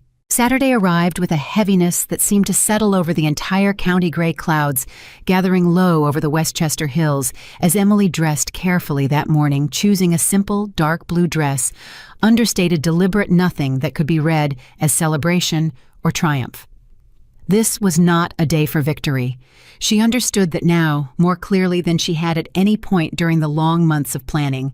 Daniel drove them to the estate in silence, his hands tight on the wheel, and when they passed through the iron gates for what felt like the 1,000th time in 2 years of marriage, Emily felt the full weight of everything converging toward a single point, a single room, a single folder that would change the trajectory of every life connected to this family. The dining room when they arrived was already filling with relatives Emily recognized from countless previous dinners, faces that had once looked at her with polite, dismissive tolerance, now creased with confusion and barely restrained anxiety. Richard stood near the window, his own folder tucked under his arm, glancing at Emily with an expression she couldn't quite decipher, suspicion mixed with something that might have been reluctant curiosity. Thomas sat at the head of the table, and the sight of him struck Emily harder than she expected. He looked frail in a way that had nothing to do with age. His once commanding presence diminished to something smaller, more fragile, a man visibly worn down by weeks of uncertainty he had never fully understood. Victoria sat beside him, upright, composed on the surface. Though Emily noticed the careful stillness of her hands folded in her lap, the same discipline Emily herself had learned to project even while feeling entirely unmoored underneath. Whitney and the extended cousins filled the remaining seats, whispering among themselves, clearly aware that something significant was about to unfold without knowing precisely what. Emily took a seat near the far end of the table, the same general position she had occupied the night of the prenup, and the symmetry was not lost on her. "Thank you all for coming," Victoria said, standing to address the room, her voice carrying its usual authority, despite the visible strain beneath it. "Emily has asked to speak with the family today regarding the situation with our finances. I think given everything we've all endured over the past several weeks, we owe her the courtesy of listening." Every eye in the room turned toward Emily, and she felt the full weight of 11 people's attention settling over her, the same paralyzing scrutiny she had felt the night she signed the prenup. Though now the power dynamic in the room had shifted so completely that the sensation felt almost unrecognizable. She reached into her bag and withdrew the folder Patricia had prepared, the same one Daniel had reviewed 2 nights earlier, and placed it on the table in front of her without yet opening it. 2 years ago, Emily began, her voice steady, despite the trembling she felt in her chest. I sat in this exact room and signed a prenuptial agreement that told me in no uncertain terms that I would leave this family with nothing, regardless of how long I stayed or what I sacrificed to be here. Victoria called it standard protection. I understood it as something else entirely. Victoria's jaw tightened, but she said nothing, and Emily continued. I want to be honest with all of you today because I think you deserve honesty more than you deserve comfort. For the past year, I have been quietly acquiring the debt currently threatening this family's financial stability. The room erupted immediately, voices overlapping in shock and disbelief. Whitney's hand flying to her mouth, one of the older cousins half rising from his chair before sitting back down heavily. Richard's expression shifting from suspicion to something like vindicated fury. I knew it, Richard said. I told you, Thomas. I told you this had to be someone close to the family. Let her finish, Daniel said sharply, and the room quieted, surprised by the firmness in his voice. Thomas, who had said nothing since Emily began speaking, finally lifted his head, his eyes meeting hers across the length of the table, and the expression on his face was not quite what Emily expected. Not fury. Something closer to exhausted, weary recognition. Why? He said, simply echoing the same question Victoria had asked her days earlier in the study. Because you built an empire on the assumption that appearance was the same thing as strength, Emily said. Because for 2 years this family treated me as an afterthought, someone tolerated rather than valued, someone whose contributions, whose intelligence, whose entire personhood meant nothing beyond whatever convenience I provided. I read the prenup that night, and I understood exactly what you all believed about me. And I decided quietly that I would show you what you'd overlooked. You've destroyed us, Victoria said, her composure finally cracking fully, her voice rising with a raw, unguarded fury Emily had never witnessed from her before. Do you understand what you've done? This estate has been in this family for 4 generations. Thomas's health has deteriorated to the point where his doctor has warned us about his heart. And you did all of this quietly, patiently, while sitting at our table pretending to be part of this family. I never had to pretend, Emily said, her own voice hardening now. I loved your son. I showed up to every dinner, every gala, every moment where this family made clear I would always be an outsider, and I stayed anyway. That wasn't pretending, Victoria. That was 2 years of genuine effort that this family never once acknowledged. So this is punishment, Thomas said quietly, for not acknowledging you properly. This is consequence, Emily said. There's a difference. The room fell into a heavy, uncertain silence, the weight of the moment pressing down on everyone present, and Emily looked around the table at the faces that had once dismissed her so easily, now staring back at her with something between fear and reluctant dawning respect. What do you want? Richard asked, finally echoing the question that had been asked of Emily twice already in the preceding days. You have the leverage now. You've proven your point. What is it you actually want to happen from here? Emily looked down at the folder still resting unopened on the table in front of her, containing within it the full documented truth of everything she had built. And she felt the entire trajectory of the past year converging toward this single unresolved question. The same one she had been unable to fully answer for Daniel, for Victoria, for Patricia, and now finally for herself. She opened the folder. I think, Emily said slowly, it's time you all saw exactly what I own.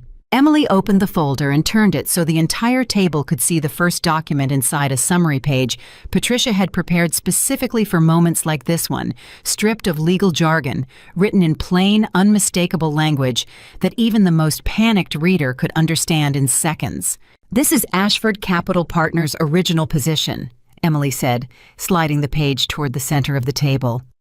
The distressed debt tied to the hospitality venture your family gambled on in the early 2000s.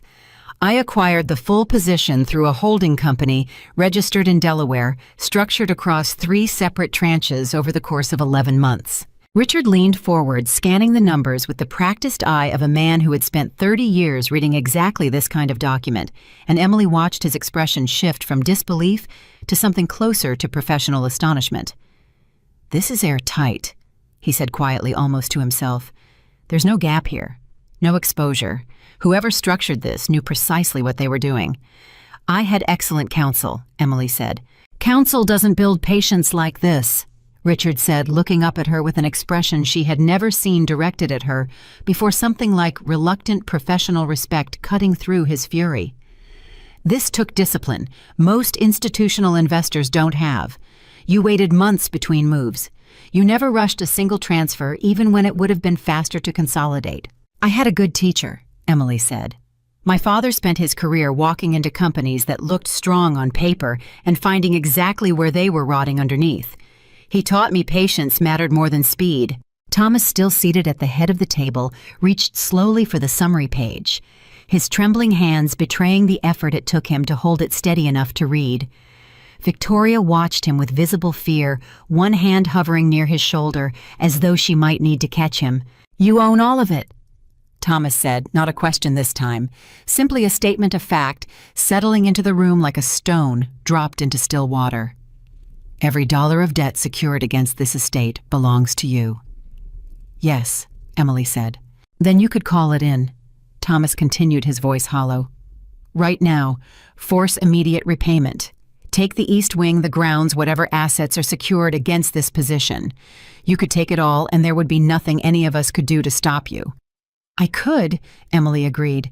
Then why haven't you? Victoria demanded. Her composure fractured now beyond any repair tears standing in her eyes, though she refused to let them fall. Why sit here explaining yourself instead of simply taking what you've maneuvered so carefully to acquire? Emily looked around the table slowly at Whitney's stricken face, at the cousins she barely knew, who had nonetheless whispered about her for 2 years, at Richard's grudging respect, at Thomas's frail exhaustion, at Victoria's cracked, desperate fury, and finally at Daniel sitting beside her, watching her with an expression that held more love and more fear than she had ever seen on his face at once, because taking it was never actually the point, Emily said quietly. I built this because I needed you to understand something you refused to see for 2 years, that I was never nothing, that the woman you all dismissed as lucky to marry in had more capability sitting quietly in that chair than this entire family combined. I needed you to feel even once what it's like to have the ground disappear beneath you without warning, the same way I felt it disappear the night Victoria slid that prenup across this table and called it nothing personal.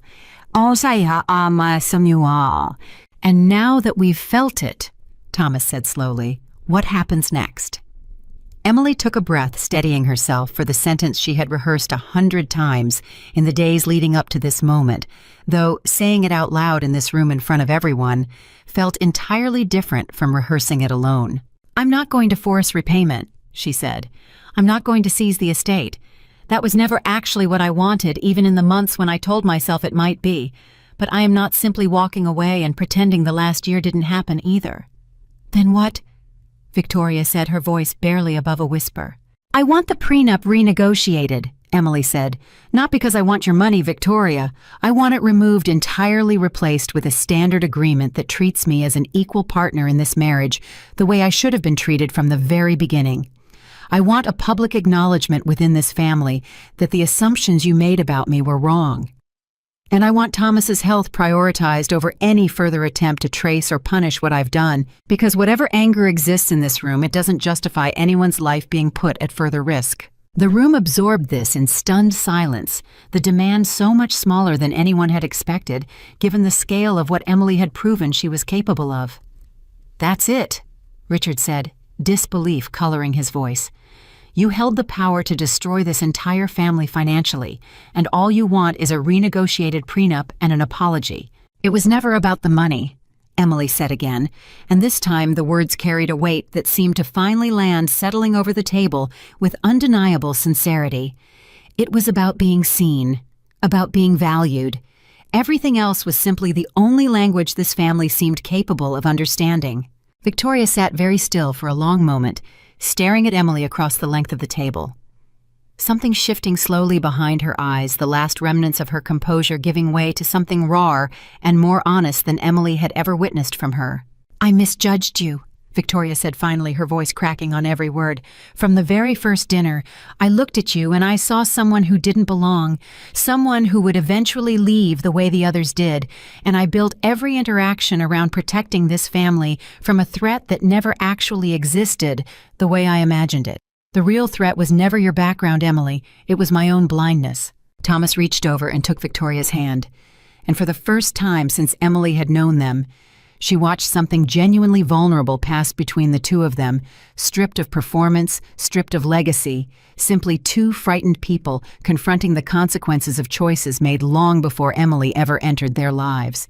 "I'll have the legal team draft a new agreement Monday morning," Thomas said quietly. "Whatever terms you consider fair, Emily. You've more than earned the right to set them." Emily felt something loosen in her chest, a tension she had carried for so long she had almost forgotten what its absence might feel like.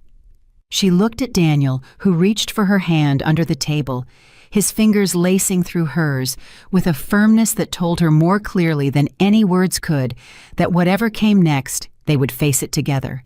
The room remained heavy with the aftermath of everything that had been said, but underneath the exhaustion, something had shifted permanently, a reckoning that had finally run its course, leaving behind not the destruction Emily had once imagined, but the fragile, uncertain beginning of something the Harrington family had never once considered giving her.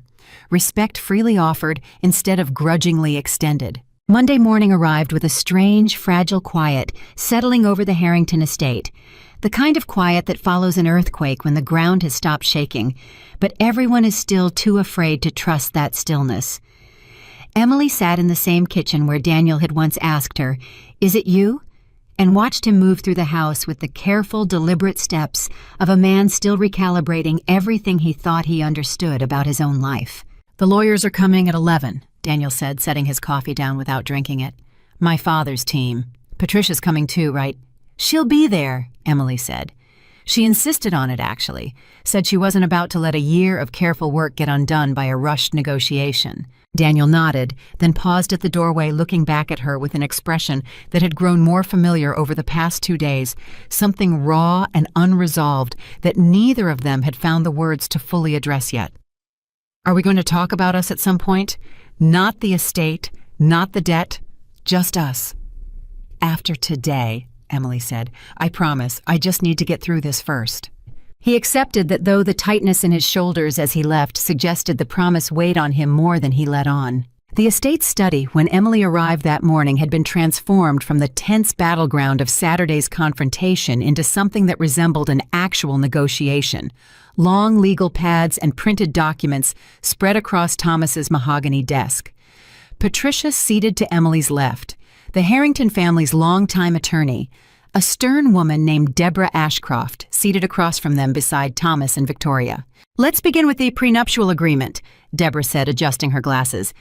"Mrs. Harrington has requested it be voided entirely and replaced with a standard marital agreement reflecting equal partnership. Is that still the position?" "It is," Emily said. Victoria, seated beside Thomas, said nothing, though Emily noticed the way her hands remained folded tightly in her lap, the posture of a woman still working to accept a version of events she had never imagined possible 3 weeks earlier. "And the debt position," Deborah continued. "Mrs. Harrington's holding company currently controls the entirety of the obligation secured against portions of the estate. What are your intentions regarding that position going forward?" Emily glanced at Patricia, who gave a small encouraging nod and then looked directly at Thomas. "I'm not calling in the debt," she said. "I never intended to seize this family's property, but I also don't think it's healthy for either of us for me to continue holding leverage over this family indefinitely. I want to restructure the debt at fair market terms your finance team would recognize as legitimate and transfer servicing back to a conventional lender within the next 6 months." Richard, who had been invited to sit in on the negotiation, despite his continued discomfort with the entire situation, looked up sharply. "You're giving up the leverage entirely." "I never wanted permanent control," Emily said. I wanted acknowledgement. Those aren't the same thing, and I think continuing to hold this over your family indefinitely would only poison whatever chance we have of actually rebuilding trust. Thomas exhaled slowly, some of the tension visibly leaving his shoulders for the first time in weeks. That's more generosity than I expected given everything. I'm not being generous, Emily said. I'm being honest about what I actually wanted. The rest was leverage I needed to make sure I'd finally be heard. The negotiations continued for the better part of 3 hours, each provision debated, refined, and ultimately agreed upon with a level of mutual respect that would have seemed impossible only weeks earlier. By early afternoon, the outline of a new agreement had taken shape, one that recognized Emily as an equal partner in the marriage, dissolved the punitive terms of the original prenup, and established a clear, fair timeline for the debt restructuring that would return the Harrington family's finances to stable, conventional footing without leaving Emily's year of careful work meaningless. When the meeting finally concluded, Victoria lingered behind as the others filed out, catching Emily's arm gently before she could leave the room. "I want you to know," Victoria said quietly, "that what you did today, giving up the leverage instead of using it to extract everything you could, that told me more about your character than anything else could have. I spent 2 years believing you were exactly the kind of woman I feared. I was wrong, and I don't say that lightly." "Thank you," Emily said, and this time the words between them carried none of the guarded tension that had colored every previous exchange. "There's something else," Victoria said, hesitating in a way that seemed foreign to her usual commanding certainty. "Thomas's doctor called this morning. His blood pressure has stabilized significantly since Saturday. The cardiologist thinks the stress of the uncertainty was doing far more damage than we realized. Now that there's resolution, even difficult resolution, his body seems to be responding." Emily felt something warm and unexpected rise in her chest. Relief mixed with the lingering guilt she suspected would take considerably longer to fully resolve. "I'm glad," she said simply. "I never wanted anyone's health to suffer for this." "I know that now," Victoria said, "though I confess it took me longer to believe than it should have." Over the following weeks, life at the Harrington estate settled into an unfamiliar rhythm, one neither entirely healed nor entirely broken, but moving slowly towards something that resembled genuine repair. Family dinners resumed, though they carried a different texture, now less performance, more honest conversation. Victoria occasionally catching herself mid-sentence and softening a comment she might once have delivered with cutting precision. Daniel and Emily's own reconciliation moved more slowly. He returned to their bedroom 2 weeks after the confrontation, the distance between them narrowing gradually. Rather than all at once, both of them navigating the strange territory of a marriage that had survived something neither of them fully understood how to categorize. "I keep thinking about what you said," Daniel told her one evening sitting across from her at their own kitchen table, the modest one in their own home rather than the grand mahogany table at the estate. "About being seen, about 2 years of feeling like an afterthought." "I didn't say it to hurt you," Emily said. "I know," Daniel said, "but it made me realize how much I let happen at that table night after night because standing up to my mother felt harder than staying quiet and hoping things would eventually get better on their own. I failed you long before you ever touched that debt. I think I need you to know I understand that now." "You're here," Emily said. "You chose to hear the truth instead of running from it. That matters more than you probably realize." "Does it?" Daniel asked, uncertain in a way that revealed how deeply the past weeks had shaken his confidence. "Does it matter enough?" Emily reached across the table and took his hand, the same gesture that had carried them through so many uncertain moments over the preceding weeks. "We're still here," she said. "Both of us. That has to count for something." It wasn't a complete answer, and both of them understood that healing a marriage built on 2 years of unspoken resentment and 1 year of hidden financial warfare would take considerably longer than a single conversation could resolve. But it was, Emily thought, an honest beginning, which was more than either of them had allowed themselves in a very long time. 6 weeks after the confrontation at the estate, the Harrington Foundation's gala finally proceeded. Delayed but not canceled a decision Victoria made deliberately, telling Emily privately that she wanted the family's first public appearance since the crisis to demonstrate resilience rather than retreat. Emily attended at Daniel's side, and for the first time in 2 years, she noticed something different in the way the extended family and social circle regarded her. Whitney approached her early in the evening, her earlier lightness returning, though tempered now with something more sincere.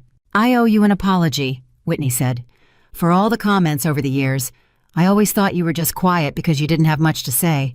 Turns out you were just smarter than the rest of us combined." "You don't owe me an apology," Emily said, though she appreciated the gesture more than she let on. "I do," Whitney insisted.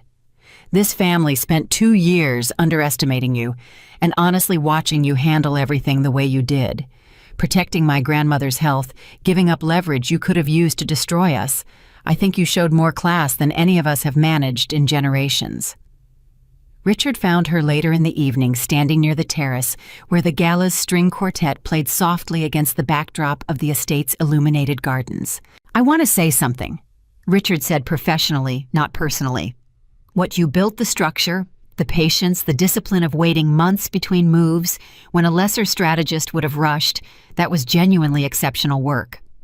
If you're ever interested in consulting formally, I'd welcome the opportunity to work alongside someone with that level of skill." Emily smiled, genuinely surprised by the offer. "I appreciate that, Richard, though I think I've had enough of secret financial maneuvering to last me quite a while." "Fair enough," Richard said, chuckling despite himself. "Though for what it's worth, this family is lucky the person who found our vulnerability decided mercy mattered more than victory." The evening continued, and at one point Thomas found Emily alone near the edge of the terrace, his color noticeably improved from the frail, trembling man he had been weeks earlier. "I wanted to thank you," he said quietly, "for choosing restraint. I've spent my career surrounded by people who would have used exactly the leverage you built to take everything, and instead, you gave us a path back to stability. I don't think I would have extended you that same mercy if our positions had been reversed." "Maybe that's part of why this happened at all," Emily said, "because this family built its entire identity around never having to extend anyone mercy. I wanted you to understand what it felt like to need it." Thomas absorbed that for a long moment, nodding slowly.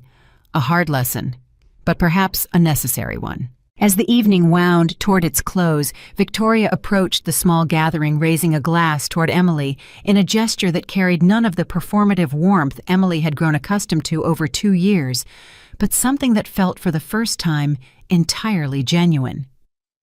"To family," Victoria said, "built on honesty instead of assumption. Something this family should have learned considerably sooner." The following months brought their own quiet chapter of transformation. The new prenuptial agreement was finalized, formalizing Emily's status as an equal partner rather than a tolerated addition.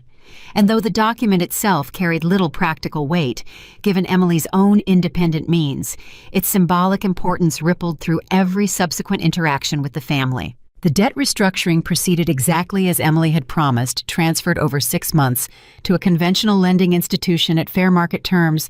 The pressure gradually lifted from the Harrington family's finances without the punitive edge that had characterized the crisis at its peak. Thomas's health continued improving. His cardiologist eventually clearing him for the modest travel and activity level he had enjoyed before the stress of the unresolved threat had taken its toll. Emily and Daniel's marriage healed more slowly through months of difficult, necessary conversations neither of them had allowed themselves before the crisis forced everything into the open. They attended counseling together, something Emily suspected the old version of Daniel, the one who avoided conflict at every family dinner, would never have agreed to. But the man who emerged from the wreckage of that confrontation proved willing to do the harder work their marriage had always needed. "I used to think loyalty meant staying quiet," Daniel told her during one particularly raw session, "protecting the peace, even when the peace wasn't fair to you. I understand now that real loyalty means standing beside you, even when it's uncomfortable, even when it means disagreeing with my own mother." It was, Emily thought, exactly the acknowledgement she had spent 2 years silently hoping for, arriving finally not through confrontation over the debt, but through the slower, harder work of 2 people choosing deliberately to rebuild something worth keeping. A year after the confrontation at the estate, Emily stood once again in the Harrington dining room, though the occasion this time carried none of the tension that had once defined every gathering at that table. Victoria had organized a smaller dinner, just the immediate family, to celebrate Thomas's full recovery and the successful completion of the debt restructuring that had finally officially released the family from the shadow that had hung over them for the better part of a year. "I want to say something," Victoria announced, rising from her seat with a glass in hand, and the room quieted, familiar with the ritual, though the sentiment behind it had changed entirely from the cold, calculated toasts of years past. "A year ago at this very table, I made a decision I believed was protecting this family. I was wrong about what protection actually meant. I thought strength was walls, boundaries, keeping the wrong people at a careful, controlled distance. Emily taught me something different. That real strength is the willingness to be honest, even when honesty is uncomfortable, even when it means admitting you were wrong about someone for 2 entire years." Emily felt Daniel's hand find hers under the table, warm and steady, and she looked around the room at faces that had once regarded her with careful suspicion, now watching her with something closer to genuine warmth. "To Emily," Victoria continued, raising her glass higher, "who showed this family that the quietest person at the table often holds more strength than anyone realizes, and who chose mercy when she could easily have chosen destruction. This family is better, stronger, and considerably more honest because of you." The table raised their glasses in unison, and this time the gesture carried none of the hollow performance Emily had grown accustomed to during her first 2 years of marriage. It felt for the first time since she had walked into this family, as a nervous young bride, certain she would never truly belong, like an authentic welcome. Later that evening, as the gathering wound down and guests began drifting toward their cars, Emily found herself alone in the garden, standing near the same broken fountain where she had once received the call from Patricia that set the entire acquisition into motion. Daniel found her there, wrapping his arms around her from behind, resting his chin against her shoulder. "Do you regret it?" he asked quietly. "Any of it?" Emily considered the question seriously, turning it over in her mind, the way she had turned over so many decisions throughout the past year, weighing every consequence, every cost, every unexpected outcome. "I regret the fear it caused your father," she said finally. "I regret the nights I spent lying to you about where I was and what I was doing. But I don't regret standing up for myself. I don't regret refusing to accept being treated as disposable. If I'd stayed silent, if I'd simply absorbed that prenup and moved on the way your family expected me to, I think some essential part of myself would have quietly disappeared piece by piece. Over years of small humiliations I convinced myself didn't matter. And now," Daniel asked, "how do you feel now that it's over?" Emily thought about the woman she had been at that first cold dinner, silent, calm, absorbing an insult designed to remind her exactly where she stood in this family's hierarchy. She thought about the months of careful patient work that followed the late nights, studying financial records, the fear of discovery, the guilt watching Thomas's hands tremble, the terror of Daniel's question in their kitchen. "Is it you?" and the long, uncertain path back towards something resembling trust and partnership. "Like myself," Emily said simply. "For the first time in longer than I can remember, I feel entirely like myself." Daniel turned her gently to face him, studying her expression in the soft evening light. "I love you," he said. "Not the version of you my family expected, or the version I assumed I married. This version. The one who built an empire out of patience and quiet conviction, because she refused to be treated as less than what she actually was." "I love you too," Emily said, and for the first time since the night of the prenup, the words carried no complication, no hidden calculation, simply the honest truth of two people who had survived something neither of them could have anticipated and had chosen deliberately to build something stronger from the wreckage. They stood together in the garden a while longer, the estate glowing warmly behind them, 300 acres of history and legacy that had nearly crumbled under the weight of assumptions nobody had thought to question, until Emily forced the entire family to finally see clearly. The Harrington name would continue stronger now for having been tested, its foundation rebuilt not on illusion and hidden debt, but on the harder, more durable materials of honesty and earned respect. Victoria would spend the coming years quietly changing the way she spoke about the women who married into families like theirs, no longer assuming disposability, but extending finally the benefit of genuine consideration. Thomas would live another decade in considerably better health than his doctors had predicted during the darkest weeks of the crisis, grateful in his own quiet way for the daughter-in-law who had chosen mercy over destruction when she held every advantage. And Emily, the woman who had once sat silently at that table, absorbing a warning disguised as protection, would carry forward the lesson her father had given her years earlier in a modest office in Ohio, the lesson that had guided every careful, patient step of the year that followed. Wealth was never simply appearance. It was structure. And the woman who understood the difference, who recognized that true power required neither noise nor cruelty, but only patience and clarity, would never again allow herself to be mistaken for someone with nothing to offer. She had proven in the end that the most dangerous assumption anyone could make was believing the quietest person in the room had the least power to reshape everything around her. And Emily Carter Harrington, standing in the garden of the family that had once dismissed her so easily, understood with complete and unshakable certainty that she would never again let anyone convince her otherwise.